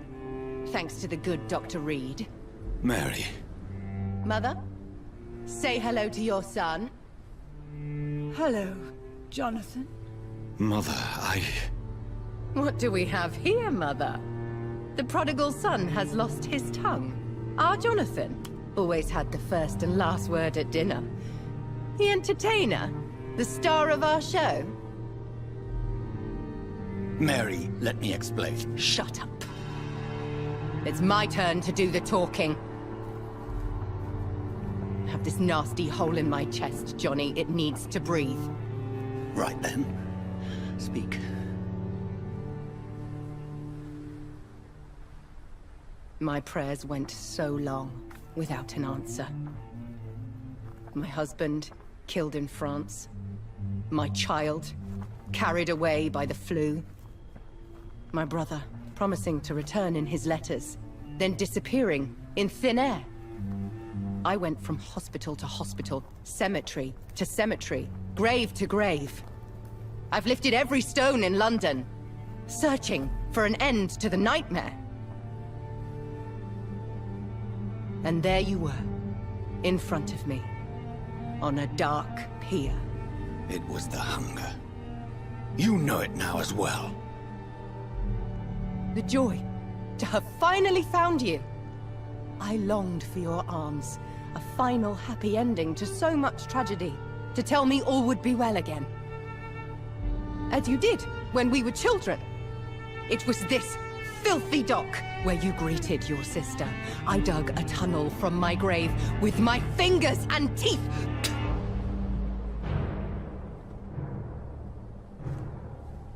Mary. I had taken your life before I realized it was you. I tried to kill myself. But you failed in your attempt. We cannot die, can we? We are a plague. I've watched you, Jonathan. You pull the strings and sever them. I've done what I had to do. I did not choose this fate. But I will have my answers. Ugh. There are no answers, Doctor. There's nothing left but pain and lies and treachery. Mary, wait! Time to go, Mother. Give my regards to my son. No! No! No!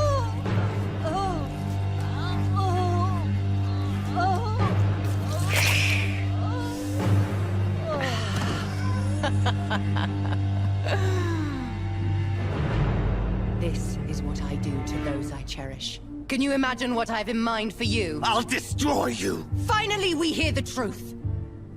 Dr. Reed, admit it. You're a monster who takes joy in killing, who relishes the chase, the secrecy of it all. I'm still a scientist. I shall find a cure for this madness. You lie to yourself. Confess your sins. Over the slaughtered corpse of our mother! Are those tears, brother dear? Your heart still bleeds with emotion. My dead heart has dried. You are mad.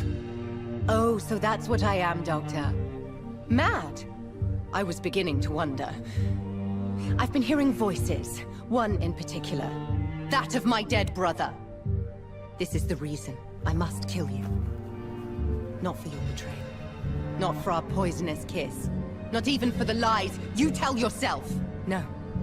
It's so that smooth and wicked voice will stop ringing in my head. I cannot let you kill again, Mary.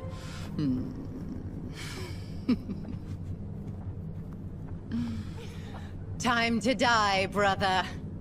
And this time for good.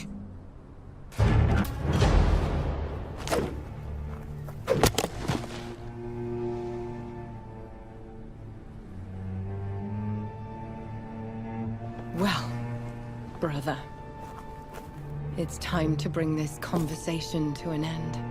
Forever. You know I will not play this game. Calm now, Doctor. Like a rabid dog. Or think you're performing an autopsy. Don't be ridiculous. I'll kill them all. The kind Dr. Swansea. The sweet little lass with hair of red. I am the Harbinger, bringing your punishment. Mary. Don't you see? This is not me. Flesh that never ages. All nightmare, no dream. Bring it to a close. Let me sleep.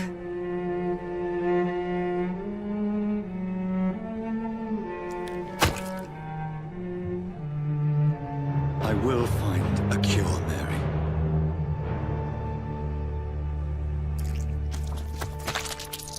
I swear it. Then, at last, I can forgive you.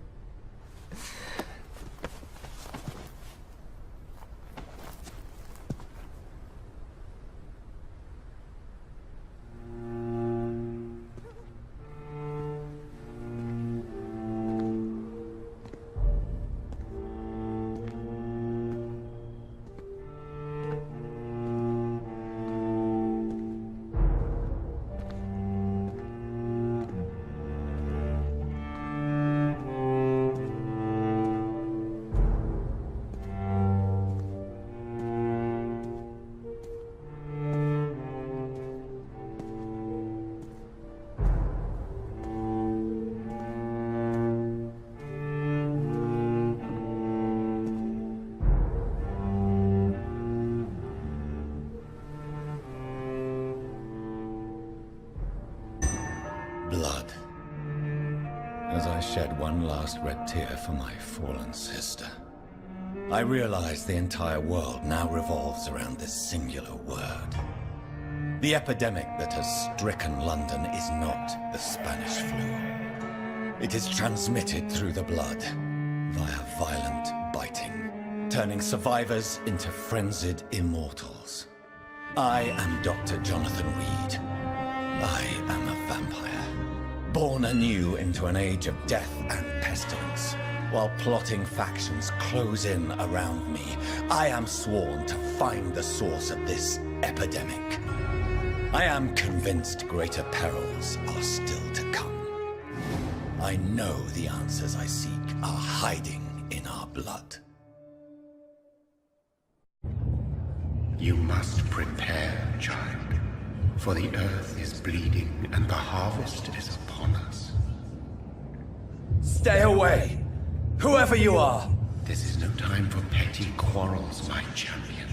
Can you not hear? The famished queen has awoken. Leave me!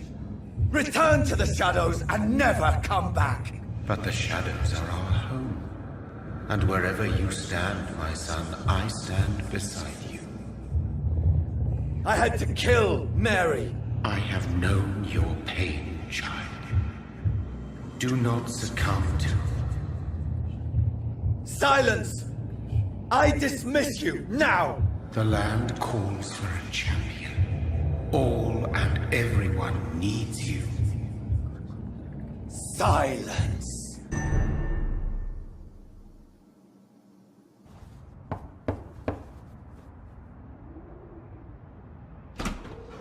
Dr. Reed, welcome. How are you? As good as one can be, considering the circumstances. Yes. Death and affliction seem prevailing themes of late. Please, come in. We have much to discuss. I hope I haven't disturbed you. Not at all. Actually, I was counting on you visiting me tonight. How strange, this painting. Beautiful, melancholic, yet with a haunting dignity. Indeed. A long time ago, a friend asked me to paint this for him. But I kept it in the end. I did not know you were a painter, my lady. There are many things you do not know about me, young Ekon. Please, call me Jonathan. Please excuse my behavior, Jonathan. I tend to tease my friends when uneasy. What is bothering you, my lady? Your letter was quite alarming. We will talk about this in a few minutes. For now, I would like you to tell me about yourself. How have you been since we last met, my friend? I think I should ask the questions, your ladyship. After all, it was you who invited me to settle this most urgent of matters. Fair enough, Jonathan. The situation is critical. We do not have the luxury for etiquette. Please do not misunderstand me.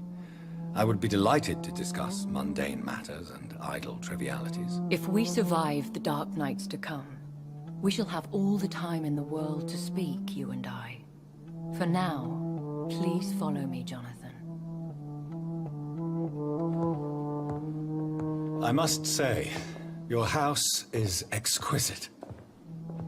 One of the advantages of living forever is having the time to be selective with one's furnishings. I took the liberty of having tea served. You can still drink tea. Can't keep it down, but I do so enjoy the aroma. Let us toast to make-believe.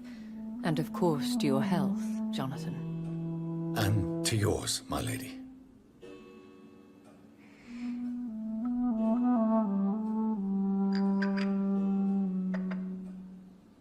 Please, call me Elizabeth. So, my lady, why, truly, did you invite me here? I've been asked to deliver an official invitation to meet the Ascalon Club. They have done nothing but impede my investigation since I became known to them. Why would they want to see me now? I guess they now see you as Ascalon material. They must have found out what happened to your sister. Proof of the potent blood flowing through your veins. I'm not sure I can accept their invitation. I have seen their handiwork. How Fergal the Beast imposed the club's law. You have no choice, Jonathan. Even I would not openly defy Lord Redgrave, the chairman of the Ascalon Club. If you are convinced I must meet him, I will heed your advice. Thank you, Jonathan. I understand your reluctance to brush shoulders with London's vampire elite. But we have no choice. Is the situation that critical? Yes. The Guard of Prewen has called for a second great hunt of our kind. And they will stop at nothing to eliminate us. You should flee then. Leave London, the country even. I have seen the Guard in action. They are merciless. Your concern warms my heart, Jonathan. But fear not. If the situation gets too dangerous, I shall retreat to my secret Scottish manor. I could hide you in my luggage, if you wish. Thank you for the offer. I shall keep it in mind, but I have much to do here. There is a question I must ask you. Could Lord Redgrave be my maker? I doubt it. If Lord Redgrave had made you his progeny, he would not have seemed so surprised when you demonstrated the strength of your lineage. One day soon, I will have to find the answer to this mystery. And I shall help you in your research, I promise. For now, you must go to the Ascalon Club and play their game. Will I see you again at the Pembroke Hospital? No. You will find me here if you need me. I shall conduct inquiries alone, and we can then share our discoveries. I want to thank you for all your support and your help, my lady. Could you do me a last great favor and call me Elizabeth? I should be honored, my lady. Then it is settled. Finally, some good news in these dark hours. Thank you. I appreciate the advice. I had best prepare myself to meet this Lord Redgrave now. How thrilling to meet the Earl of Bristol in the flesh, so to speak. Something tells me you're not very keen on the man. Don't get me wrong. The gentlemen of the Ascalon Club are honorable, but their attitude and opinions are somewhat antiquated. I see. As long as they deny access to female applicants, I will leave them to their antediluvian considerations as to the natural order of things. Jonathan, promise me you'll be careful. Of course. But why the fear in your voice? Look at me, Jonathan. I am. I mean, really look at me, young Ekon.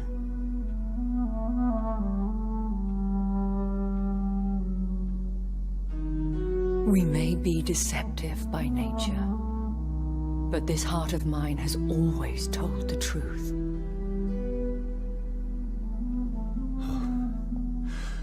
Elizabeth.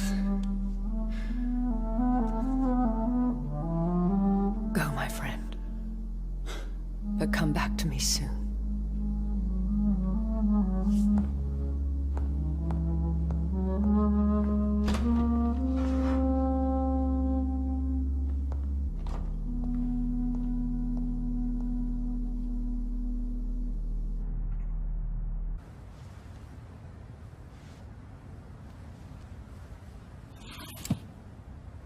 Do you know where you are standing right now? In front of the Ascalon Club, I presume. The Ascalon Club only summons or ostracizes. What is your business tonight? I received an invitation. I'm Dr. Jonathan Reed.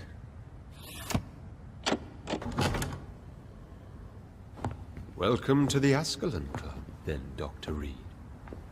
Please proceed. Lord Redgrave is waiting on you upstairs.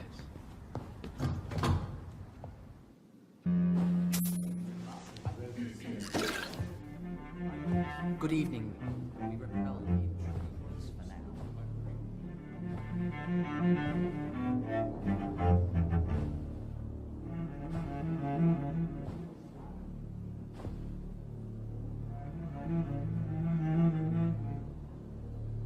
My good friends, if I may have your attention. Behold our visitor, the good Dr. Reed. Newborn of blood so pure and strong that even my friend Fergal Bansher was no match for him. Hear, hear, hear! Come forward, young Ekon, for we have so much to discuss.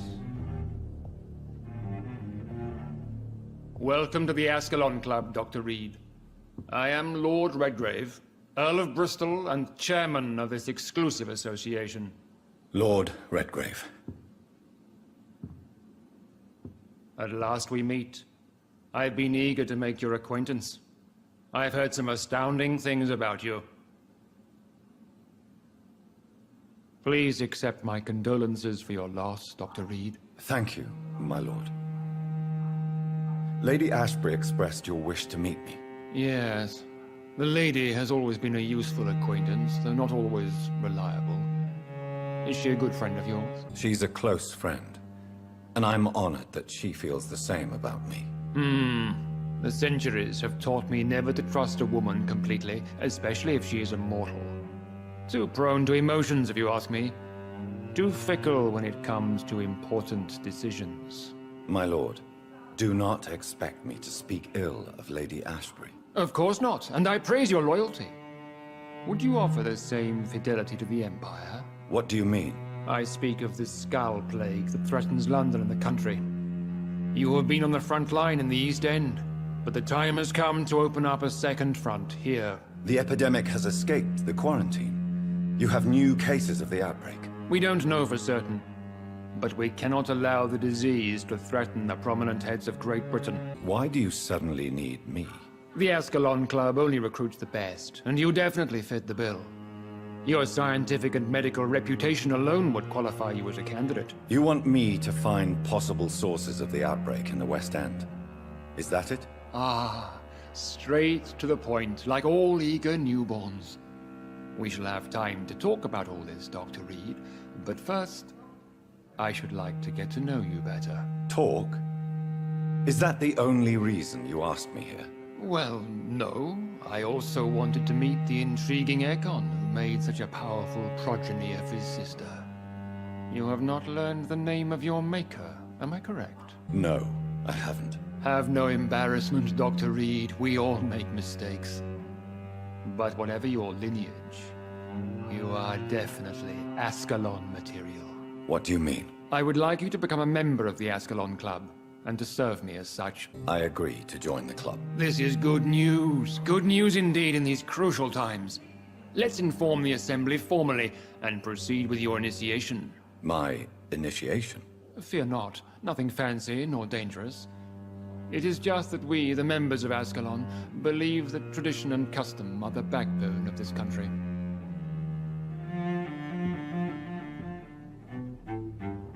My fellow members, dear friends, please gather and welcome this Ekon as one of our own. Is he worthy? Is his blood pure? Well, speak, Dr. Reed, in front of the most sacred blood. The blood of our beloved William Marshall, speak now. Will you serve and protect the crown as he did? Yes, I will. Then, young Ekon, it is time to testify with your blood. It is time to sign the Book of Allegiance. I know it's awfully gothic and a tad pedantic, but England's traditions are the backbone of our nation.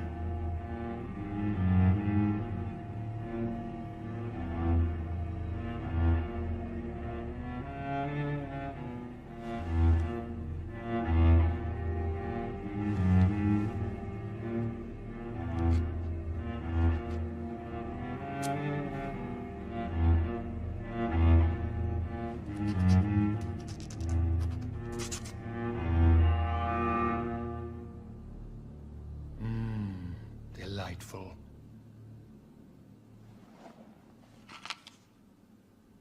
Welcome to the Ascalon Club, Dr. Reed. Take your place among the bearers of the lance. One of us! One of us! Rage. That We went shall well, chase did these it not? intruders down. It is always useful to bolster the troops' morale, especially before a difficult battle. You have the makings of a general, my lord. I was, though very long ago. Well, not quite a general, but a proud defender of the crown. So why did you really want to meet me? Straight to the point again, young Ekon. All right, let's talk, you and I, Lance Bearer. I'm listening, my lord. According to my spies, you have worked with Dr. Edgar Swansea on the epidemic, and your findings were quite alarming. Yes, I'm convinced the recent invasion of frenzied Scals in London is directly linked to the epidemic. This is not the Spanish flu, but something else. I would be glad to hear more of your discoveries, Dr. Reed, but for now, my main concern is the security of London's inhabitants, both mortal and immortal. What do you mean? Alarmed by the epidemic, the Guard of Priwen has started a war against us British vampires. To appease the situation, we must eradicate the Scals. Scals are hostile vectors of contagion. That is a fact. But first and foremost, they are victims. I agree, Dr. Reed. Most of the new Scals who roam the streets at night used to be good British citizens, but they must be put down nevertheless. So, what do you want me to do? I want you to investigate the city thoroughly. I have reason to fear there are cases of contagion in this part of town. Our absolute priority is to find and cleanse them. And how would you like me to proceed? By all means necessary, Dr. Reed. You are now a member of the Ascalon Club, and you have carte blanche. Interrogate the locals, follow all the leads you find, and get results. Good evening, miss. Oh my god, no. Please, Mr. Vampire, don't kill me. Please, no. I'm too young to die. I still have so much to offer this world. Wait, no. Why do you think I would... What? Don't worry, Dr. Reed. I know you wouldn't harm me. Mother told me you were in this part of town and might drop by. Your mother? My name is Charlotte, sir. Charlotte Ashbury. My mother taught me long ago how to recognize the signs that betray a vampire. I understand she also taught you how to tease and gently mock innocent young Ekons. It's a pleasure to meet you, Miss Charlotte. I'm investigating the source of the epidemic in this district. Have you noticed anything unusual recently? A few days ago, I spotted a strange house while campaigning for women's suffrage. Awful smell. No answer when I knocked. Where is it? It's the Mullaneys, a nice family who live in a big house near the park in the eastern part of this neighborhood. Goodbye, Charlotte. Give my best regards to your mother when you see her. She's been quite busy these last few nights. I suspect you may see her before me.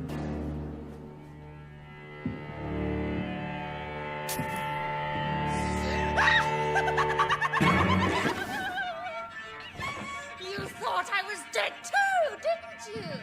No, I was just pretending. Doris told me I could have been a great actress. You killed your family. They mocked my talent! Who are you? You who dared enter my realm. Are you here to worship or mock me? I'm here to put an end to the vampire epidemic, Miss Fletcher.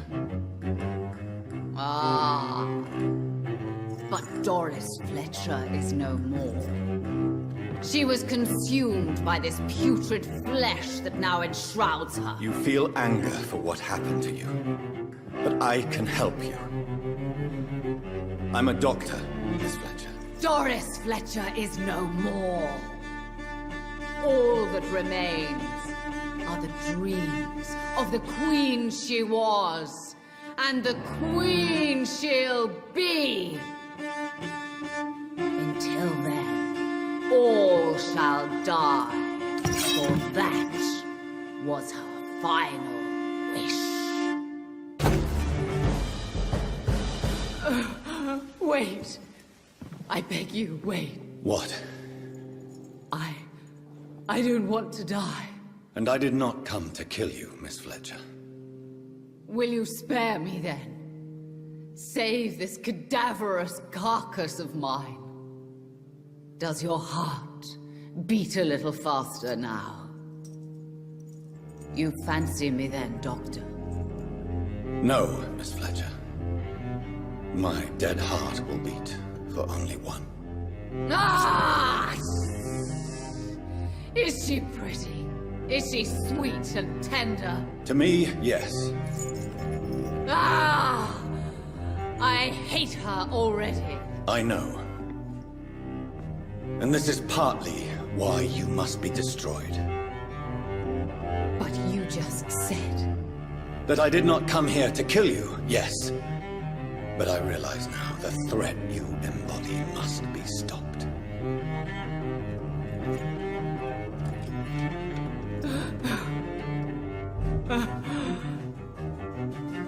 Will I be remembered? Will you? You were Doris Fletcher. The greatest actress of her generation. No one can take that from you. Thank you. And farewell. Ah! Ah!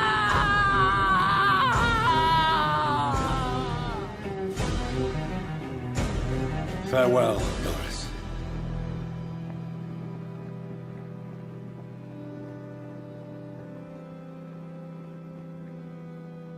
Bravo!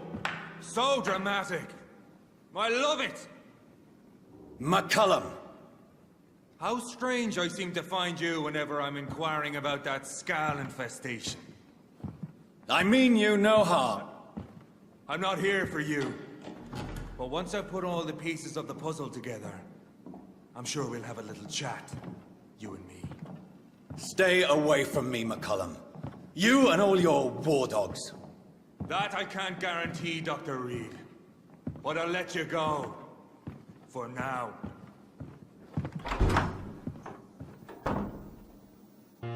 Welcome back to the Ascalon Club, Lance-Bearer. Please tell us the good news. Have you put an end to the epidemic? My hypothesis was correct. Doris Fletcher was the source of the contagion in this part of town. She was probably the first to be infected. And you cleansed her before the hunters, I've been told.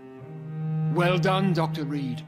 You thrust your lance and pierced the very heart of the corruption. I did my best. The important thing is, we won a major battle for the survival of London. For that, we salute you. Thank you, my lord. Now, I have another task for you. One of the utmost importance. Perhaps even more so than the previous. I'm listening. It's time for you to perform a most sacred duty for the club. I want you to recruit a new vampire. Recruit a new vampire? Are you sending me on some sort of diplomatic mission? Not exactly. I want you to make Aloysius Dawson the Ekon he deserves to be. As you wish, my lord. Good. Now go. How would you like me to proceed? Aloysius is waiting for you at the Dawson estate. Once the deed is done, I'll join you there to celebrate this momentous occasion. Your word is my command. Are you all right, Jonathan? Lord Redgrave has just ordered me to turn Aloysius Dawson, to make him my progeny. I see. And how do you feel about this? I'd like your advice on the matter. The real question here is, why has his lordship given you this task? Do you think it's some sort of trap? Do you really want to know what I think about this? I do, yes. To make an immortal of a soulless blackguard like Aloysius Dawson will only lead to a disaster for London. The man is already dead inside. Should I refuse? Perhaps politely suggest that Lord Redgrave turn the man into a vampire himself. Don't you dare, my dear. According to what I've recently discovered, his lordship could kill you for even broaching the subject. Really? Why? I've recently found proof that the Earl of Bristol is of lesser lineage, and only capable of creating skulls. I'll be sure to keep that in mind. Thank you, Elizabeth. I hope you can Good stay evening, for Miss long Price. this time.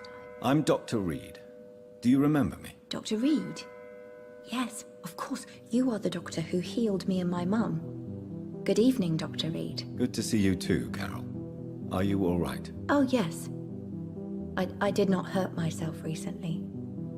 I know how to take care of myself now. I'm almost a grown-up. Have you ever met the famous Aloysius Dawson? Yes.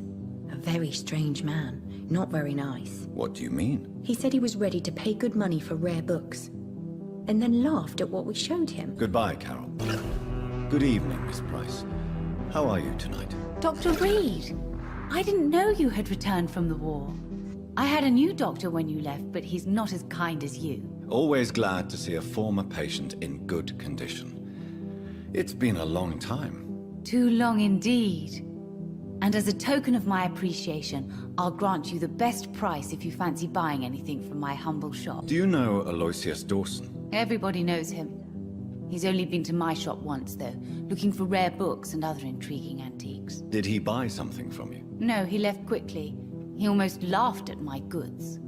Mr. Dawson may be a rich man, but you can't buy good manners. But isn't Aloysius Dawson known for his philanthropy? That was before his brother Robert died in an aeroplane crash. Since then, the remaining twin has turned into a heartless tycoon. Do you need my medical attention, Miss Price? Oh yes, I feel so oppressed lately. And tired and feeble, too. Thank you so much, Doctor. You're always so considerate. I'm just doing my job. Perhaps. But I have always been grateful for your concern, you know. Goodbye for now, Miss Price. Finally you're here, Dr. Reed. What took you so long? I had to pass several of your barricades and outposts to access your mansion, sir. Death, pestilence surround us, and time is against me. I see you've gathered some of the most expensive, albeit experimental, blood transfusion equipment available. All this could be so useful in a hospital. Yes, yes. Since Lord Redgrave sent me a doctor to perform my conversion, I thought you might find some of these devices useful. Most thoughtful. But tonight I'm not here as a physician. But I feel reassured that a specialist such as yourself would help me to escape the Reaper. Very well. But before I proceed, I have a few questions for you. If you must, but be quick, for I don't have much time left in this life. First of all, I need to be sure that you know exactly what is going to happen to you, sir. I can assure you I'm as informed as any man can be. I have planned for this moment, Dr. Reed. Planned very carefully. Believe me, there is a huge difference between reading about vampires and waking up as one. I learned that myself the hard way. Oh my God, man, stop your whining. I don't have time for your pointless jibber-jabber. Let's move on, then. Please, I'm cold and tired. I feel my life waning with every moment. But first, before you embrace immortality, what would you do with such a gift? That's a rather impertinent question, Dr. Reed, and I will do as I please. Answer me all the same. What will your first action be as an immortal? To save London. I will finance the most efficient quarantine ever seen. I will build a wall that will separate the sick boroughs from the healthy ones. I've heard enough. It's time to proceed. At last. All right, do what you have to do. If it hurts, so be it. I've been preparing such a long time for this. You don't deserve immortality, Mr. Dawson. What? What are you prattling on about? I don't believe I've ever met a man so bereft of empathy. You, sir, are despicable. No! Wait! You can't! I made a deal with Lord Redgrave. I'll finance whatever he wants. Please, just ask him. Sleep now. Rest now. Forever.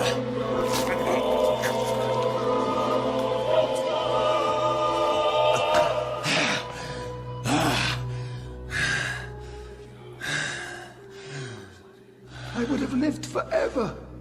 Who are you to decide my fate? Who gave you the authority? Is it done, Dr. Reed? Is Aloysius Dawson reborn as expected? Alas, Aloysius Dawson was not brought back to life after his death. The man is gone. What? What happened? I could not let such a dangerous man become immortal. Not from my blood, not for you. This is an outrage beyond words. This is betrayal, pure and simple. I should kill you on the spot. You swore on William Marshall's blood. Well, get rid of me then. From now on, you're an outcast. Banished. You are forbidden to ever appear in front of us again. Ascalon will smite you on sight, and your heart will be thrown to the rats. I'll leave you then. Have fun with your puppets and shadow plays, Lord Redgrave. Yes, go, traitor. And take that awful creature, that counterfeit of a woman I saw waiting for you, and be gone! We meet again at the strangest of times, young Ekon. So do you serve the Earl of Bristol now? Old Bridget. What are you doing here? Your friend, the wise Ekon. She sent me to warn you. Lady Ashbury? You know her? Tell me what's going on. The lady approached me but a few nights ago, wanting to meet the Sewer Skulls. Once she questioned Harriet Jones. She agreed to help us. Harriet Jones is still with you then? How is she doing? Harriet remains angry, but is recovering slowly. Her mind is twisted, but at least her body is healing. Tell me what is going on. The lady asked us to keep an eye on your mortal doctor friend while you were away. We spotted the hunters. They were discussing plans to attack tonight. No time to lose then. I must go there right away. I shall return to my den. Have you a message for the lady? Should I see her before you? Yes. Tell her I love her. Is this still unknown to her? Go now and take care, young Ekon, for the flames are rising.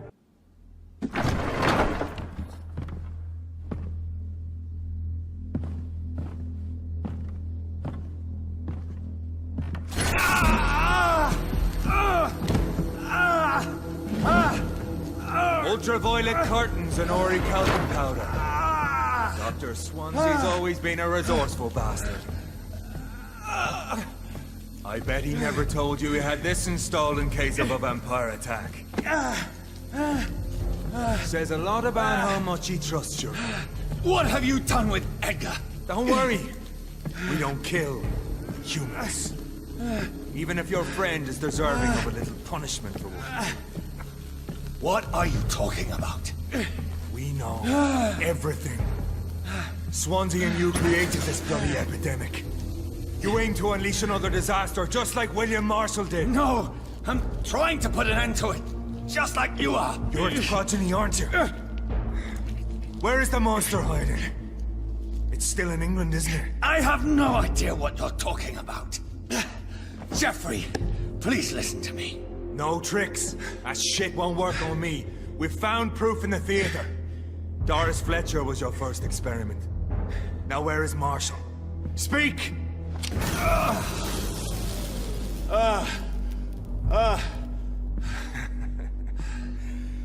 So much for modern technology. Time for the tried and true. Do you know what this is, Beast? This is a drop of King Arthur's blood. The blood of a true defender of Britain. Stronger than your evil powers.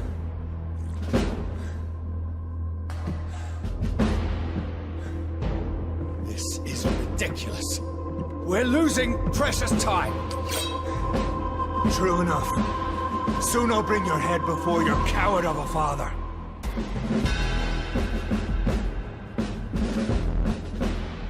We are the guardian of justice. Priwen shall prevail. You can't accept the fact we're not enemies, can you? We always have been, and we always will be. Of all the evils that threaten mankind, your kind are the worst. I'm not saying we could be friends, you and I. But perhaps we could collaborate to put an end to this epidemic. Never! We are Priwen. We do not negotiate. We do not compromise. There is no way you'll ever let me be, McCullum. You'll always hunt me down, won't you? There is no escape, Leech. Kill me now. For there is no way you can sway me to your ideals.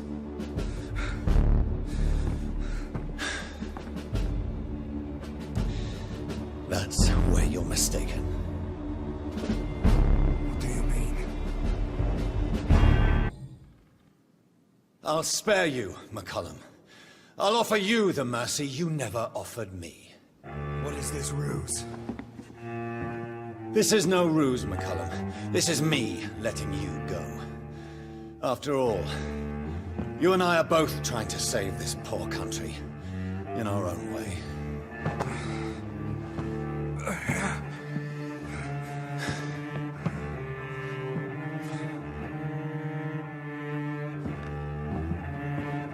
I'll kill you, Reed. Next time we meet, I'll end you. See? Progress already. You called me by my name. Until the next time. Goodbye, Hunter.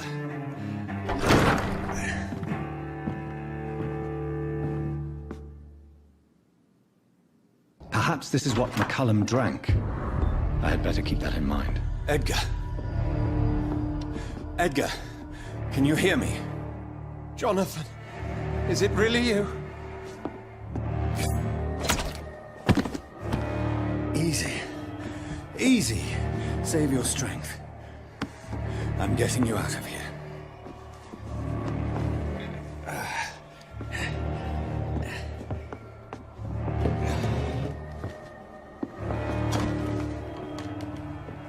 Don't try to spare me.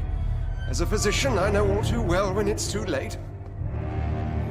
Punctured lung, broken ribs, and internal bleeding. An accurate diagnosis, wouldn't you say? Edgar, what happened? They wanted me to confess. Beat me black and blue. Geoffrey McCullum ambushed me at the Pembroke Hospital. He was convinced you and I were responsible for the Skal epidemic. I never imagined that self-righteous fanatic would dare to attack us in the open. What became of him? To prove him wrong, I let him go. Really? Are you sure that was the wisest course of action? Time will tell. The most intriguing part of his accusation was that you and I were the pawns of some ancient vampire. William Marshall. Yes, they tortured me to make me confess the same nonsense. I trust you, Edgar. But the Guard of Priwen is onto something. What do you mean? William Marshall, for example. You speak of him as if you know him. How is that? Jonathan, I cannot say I'm ready for another round of questions. While investigating the epidemic, I read some of McCullum's findings. I think you have some explaining to do. I have nothing to hide, Jonathan. Nothing at all. Doris Fletcher visited her mother at the Pembroke Hospital. That's how she first got infected. I know nothing about that. Miss Fletcher once came to visit the sick. That is all I know. No, Edgar, there is more. Doris Fletcher was Harriet Jones's daughter. They exhibited the same symptoms: blind hate and strong physical mutation. What does this sad story have to do with us? Doris and Harriet shared more than a hidden family bond. They were the embodiment of the epidemic and are linked to the Pembroke Hospital. Come on, Edgar, this is no coincidence. I swear I'm at a complete loss. All I did was administer vampire blood to cure old Harriet. There was no evil plan, no diabolical plot. You did what? I tested the regenerating and healing properties of vampire blood on Harriet Jones. My only intention was to find the cure for influenza, I swear. Whose blood did you use? William Marshall's? Mine? Lady Ashbury's. While transfusing her with human blood, humanely appeasing her hunger, I also kept samples of her blood for my research. You used her blood on Harriet Jones? My God, Edgar, that's unethical. You betrayed 2 of your patients at the same time. How dare you judge me? Must I name the alarming list of your victims? We are both deceivers. But at least I know I'm a monster. You have worked beside me. You saw what I'm doing at Pembroke Hospital. Jonathan, you know I'm not an evil soul. Just another victim of this tragedy.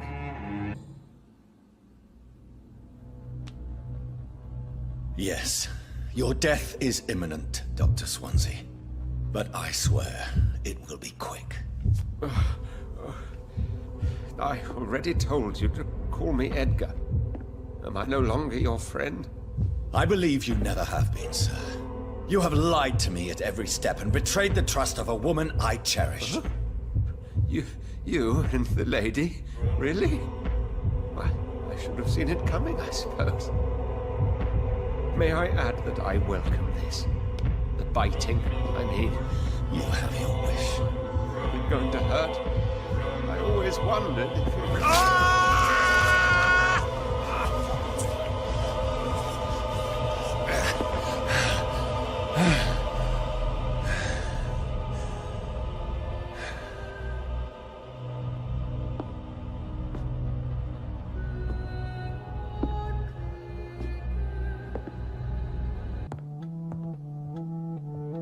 What good fortune brings you back to me, Jonathan?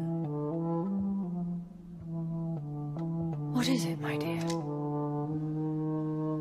I'm afraid it's bad news, Elizabeth. The worst, actually. Please, speak up. Edgar is no longer in McCullum's grasp. I resolved that matter. Where is our good friend now? Is he well? He was mortally wounded. I put an end to his misery. That is terrible, Jonathan. And yet you did what you must. The poor man. Edgar Swansea was responsible for the Skull epidemic, Elizabeth. It was he who unleashed the deadly scourge upon London. What? Are you certain? This is the most terrible accusation of all. He confessed everything to me. He sought to cure the disease, to exploit vampire blood to stop the epidemic. But he unwittingly gave birth to a catastrophe. All those poor victims. How could he do it? What happened? Edgar's behavior was beyond lunacy. He had neither the discipline, knowledge, nor the proper facilities to conduct blood experiments. I must say I'm shocked, Jonathan. Who would have thought it? And the poor patient. Let me guess. It was Harriet Jones, was it not? Yes. That explains how Doris Fletcher was infected, and how she became an Ichor. She secretly visited her mother at Pembroke. Then we have no choice. We must act quickly, Jonathan. We must return to the sewers and put an end to the threat poor Harriet embodies. I have one more matter to discuss with you. Harriet Jones was the primary case, but... do you know what a healthy carrier is? There is a tone in your voice that frightens me, Jonathan. What are you trying to say? It was your blood Edgar used for his experiment on Harriet Jones. What?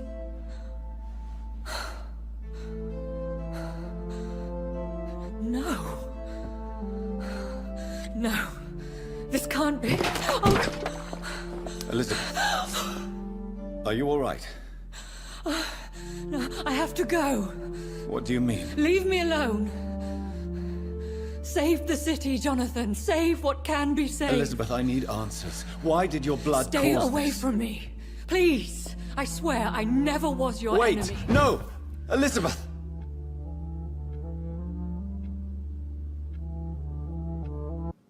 Good evening, Lord Redgrave. What are you doing here, traitor? I shall smite you for this audacity. I'm not here to bicker, Lord Redgrave. I can put an end to this epidemic, but I need your assistance to do so. All is already lost. The city verges on collapse. The epidemic has spread so widely. Disgusting scals are everywhere. The epidemic could be stemmed if I destroy the original carrier. England can be saved, but only with Marshall's blood. The blood of William Marshall? Of my maker? Are you mad? This blood is the purest of all. My maker proffered it to me on the battlefield. I cannot hand it to you. This is more important than the club, you or me. This is London's last hope. I see. Well, in that case, given the gravity of the situation, I suppose I can spare you a drop. Thank you, my lord. If you manage to save this city, you'll prove yourself a veritable servant of the crown. So Godspeed, Dr. Reed. Our fate lies wholly in your hands. Good evening, Vampire Hunter. Are you here to end me, Leech? You'll find I will not be killed easily. Not at all, McCullum. I am here because I need you. Really? I'm intrigued. Speak up, then. I need the blood of a king. The blood of Arthur. I'm certain you possess it, and I must have it. The Guard's most sacred and precious relic. Why would you?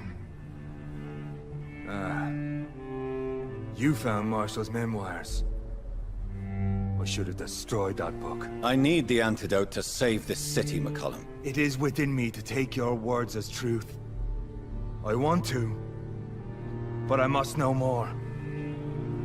What precisely are your plans? A creature called a disaster is about to be unleashed. It falls upon me, as once it did Marshall, to stop it before the whole country is ravaged. I should have destroyed that book. And yet, I wish I could join this battle alongside you. But this crusade is not mine to fight. Do you not understand? We wanted the same thing from the outset. A means to end this vampire epidemic. Not enemies. Maybe that is so. Take it then. I see no other hope for this city. If this is some trick, you will be damned, Dr. Reed. Thank you. And farewell, McCullum. Unbelievable as it is, I wish you good luck, Reed. Take not a step further, child, for you are unprepared. You, at last. I wondered when you would show your face again. Step away. We have nothing to discuss. Desist, child. You cannot confront the monstrosity unleashed upon this land without due preparation. I shall not allow it. All right. But no more riddles. Enough of the obscure songs and prophecies. I ask questions, and you answer them. My words have been as clear as crystal lakes, my child. You seem unwilling to drink, to listen, to learn. I'm here to stop Harriet Jones. She is the original carrier. The well from which this corruption flows. I have heard you, but be wary. Harriet Jones's mind is no more. She has metamorphosed into an apocalypse. Born from, drenched in, and driven by the blood of hate. I only wish to know how to put an end to this epidemic. To perform an act so noble, you must protect yourself from its poisonous kiss, my child. I know. McCullum used such a serum when trying to kill me. However, I have produced a more efficacious version of the antidote. Your final task awaits you at the end of these tunnels. I've known for ages you were worthy of this challenge, my champion, Bittersweet. You tricked me. My sister died for your schemes. I have brought suffering and tragedy into this world. I am not, nor will I ever be your champion. Very soon you'll come to know that sacrifice is sometimes necessary. I understand the grudge a child bears towards his father and mother. Be brave, my child.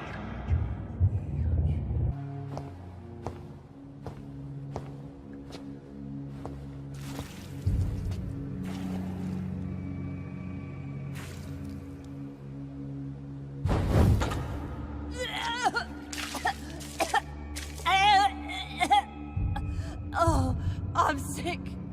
So sick. Doctor, help me, please. I'm in such pain. I'll be glad to be of assistance. Ah, like your help, Doris. Liars! All of you!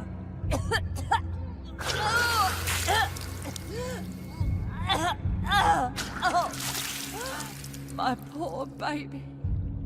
I've been such a bad mother. But the Queen herself forgave me.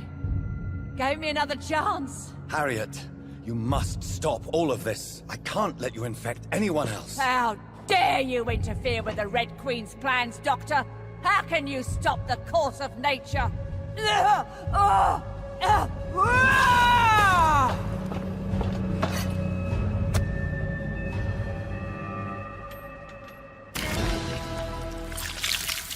Do you think your champion defeated me, child? No one could ever defeat you, mother of us all, for you are our every root and leaf. You've always been my most amusing son. Then go back to sleep, my queen, and smile at us from your dreams. Did they feel my wrath? Have they suffered enough? More than ever, mother of us all. Until the next time. Until the next time.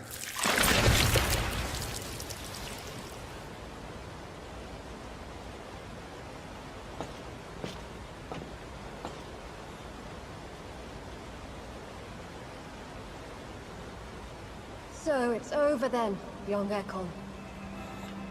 You have put an end to this terrible menace. Old Bridget? What are you doing here? This is my realm, Ekon. This is Suascal territory. But they were all massacred by the monstrosity that Harriet became. Others will come, engendered by deceitful vampires. I don't mean you, of course.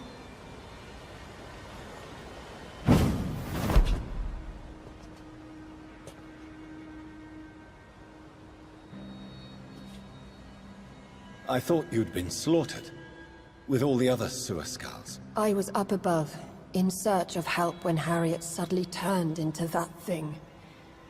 I have no idea what it was. It's over. I have avenged my poor Mary. Yes, you prevailed in the end. I hope you'll forgive me for the way I treated you when first you presented yourself at our gate. No need to apologize, really. Perhaps there will be no stories told or songs sung of what happened here today. But I'll know the truth. Jonathan Reed, newborn vampire, stepped forward and saved us all. I'm honored to be part of this city's legend. Thank you, old Bridget. May I ask you just one question? How could I refuse you anything now? I'll answer just as I answered Lady Ashbury when we met a few nights ago. Who are you? Really? I was born with the name Bridget Eleanor Wellington. In 1738, my beloved and immortal husband decided to preserve my beauty and youth forever by making me drink his blood. You were Lord Redgrave's wife.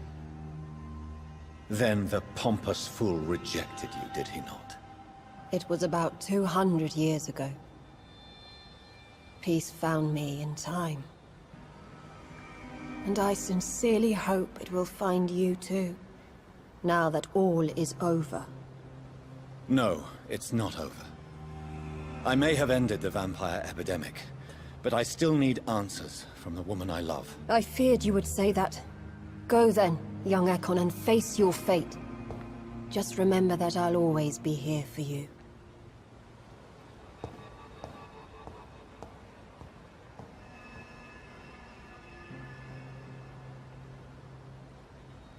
London has been cleansed. This catastrophe came about when an ancient, malignant will crossed paths with mortal imprudence. For now, we are safe. For now. My craving for blood remains. Red like hate, red like hunger, red as life and death, passing from one immortal to another, from predator to victim, patiently biding its time to rise again. London has been cleansed for now, but there's a simmering hatred, fear, and old grudges. When will we succumb, mortals and immortals alike? The next disaster is only a matter of time. My only hope now is to catch the woman I love, to understand why she fled, and unmask the secret that has been lurking in her blood for so long.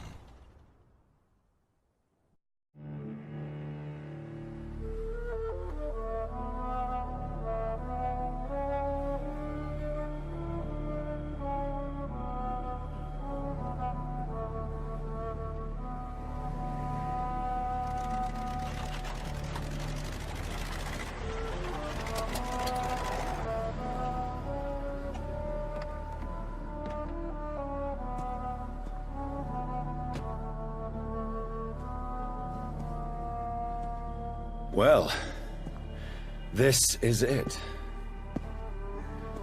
Lady Ashbury's domain. Why am I not surprised it's not on any maps?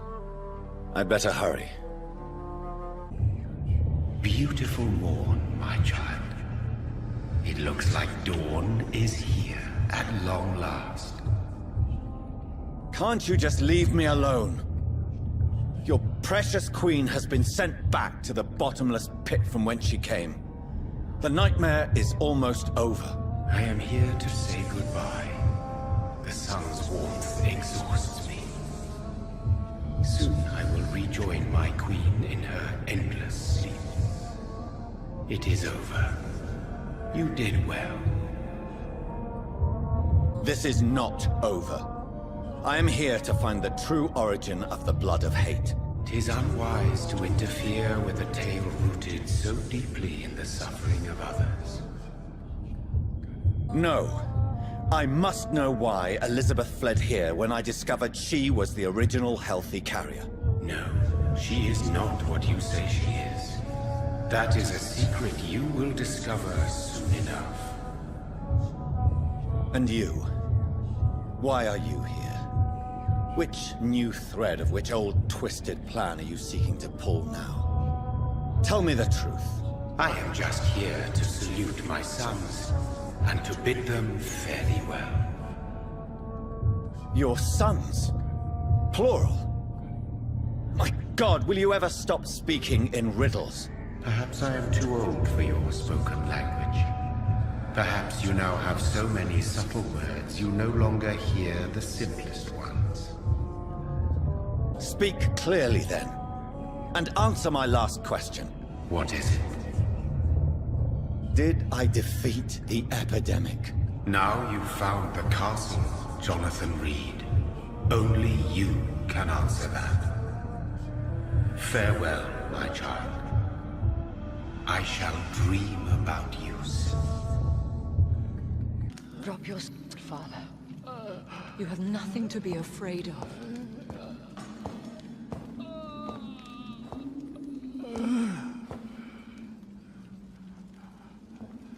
Shall we abandon this then? Shall we lower our heads? No. Never. You taught me that. Blood is approaching. old but young. How strange. Shall I drink it? Smite it? No, Father. He is a friend. Please, rest. I'll take care of it. Caution, Elizabeth. Deceit runs through these veins. I know, Father. What took you so long, Jonathan?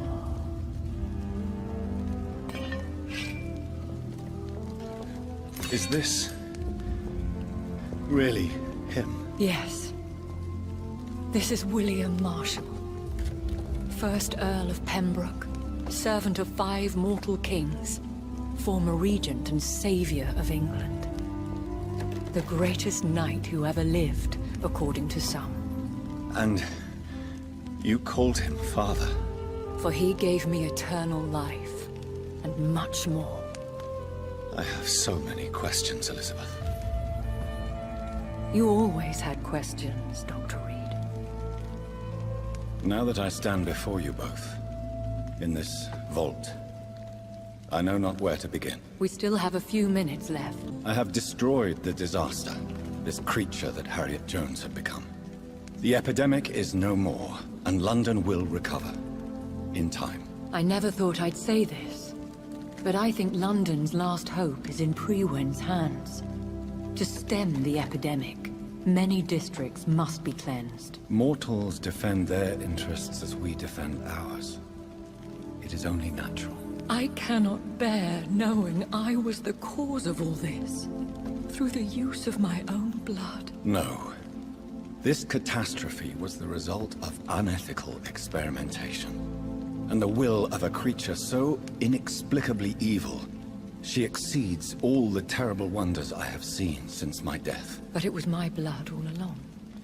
My corrupted blood of hate. The poisoned blood of my father. A healthy carrier. That's all I am. William Marshall infected you. He is the true, original carrier. Yes. But he saved me by sacrificing himself. Saved you? How? The tears of angels. The cleansing of impure blood by an older, more powerful blood. It worked on me, did it not? Yes. Blood is the definitive key to our species. Scowls, cleansing, lineage. Do you really think it worked? It has, Jonathan. I was nothing but a beast who took pleasure in slaughter. I roamed across Europe, reaping my bloody crop. It was the blood of hate. But my father's antidote cured me. You should have told me. No, Jonathan. The William Marshall myth lies at the heart of so many hostile plans. I could not risk jeopardizing his safety. So why did you come here? You knew I would follow you. I can't let you go. Because I know now the blood of hate is still in my veins.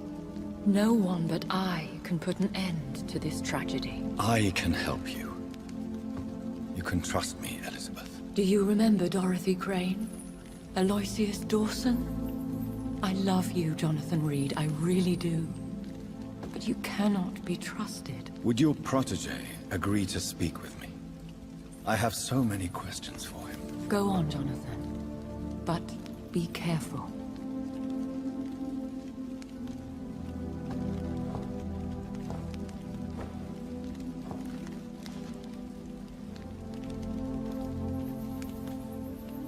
Yes? Sir William.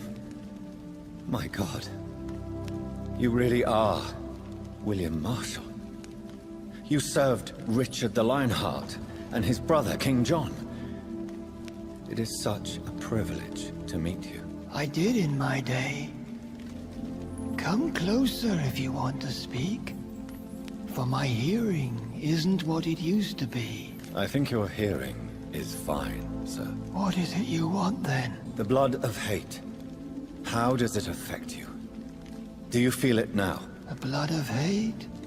Yes. Nothing more than a sneeze, really. A sneeze held for so long, You could blow a fortress down if you released it. Do you remember Myrddin, your maker? Only God is my maker, for he created everything on this earth. He blessed me with eternal life through his archangel, Michael. But Myrddin, Michael, is a vampire. He made you a blood-sucking creature of the night. Blood, yes. I used to drink it from the throats of the unworthy. Then I was punished for my deceit. During my penance, I rely entirely upon my sweet Elizabeth. We could set you free. Let you out. Isn't that what you want? I pray for the day I'll see the sky again. I have all but forgotten its colors. I could walk and do so many things beneath the stars. But I doubt it will be wise to release me. Then will you stay here and repent? Elizabeth told me it will not be long now. I cannot wait to feel the sweet caress of her hand on my cheek after so long, as she releases me.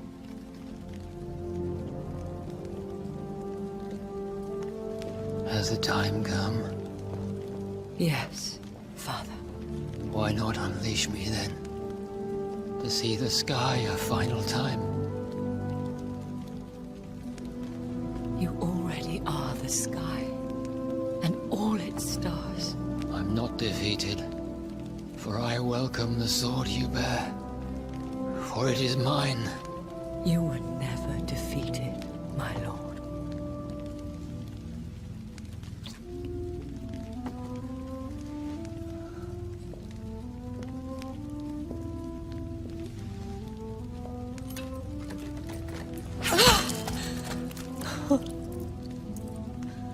Farewell, Father.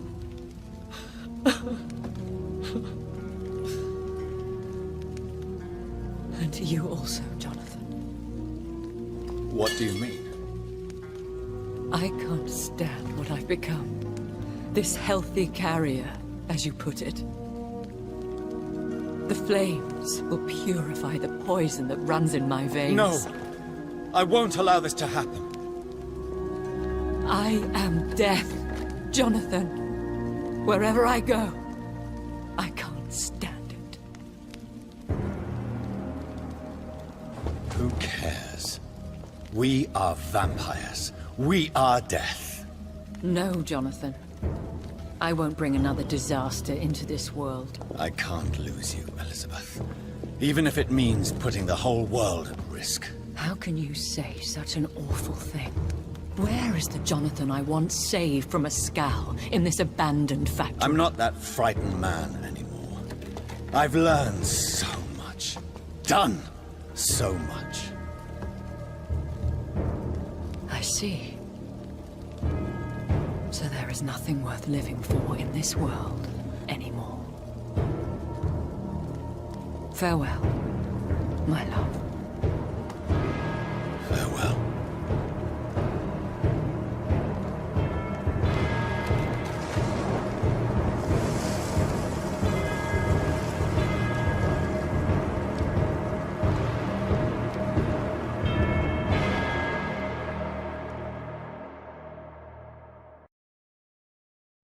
One prayer for the summoned, called by this song.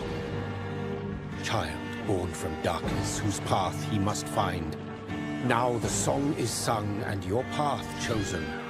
England is safe, the price paid most dear. But what do you care? You are the one who keeps killing. You've chosen your path, my fallen champion, like others before you. Prey to lust and desire, slave to the everlasting thirst. My queen sleeps once again, and I'll soon join her slumber. Until alas, she rises, woken by the hunger never fed.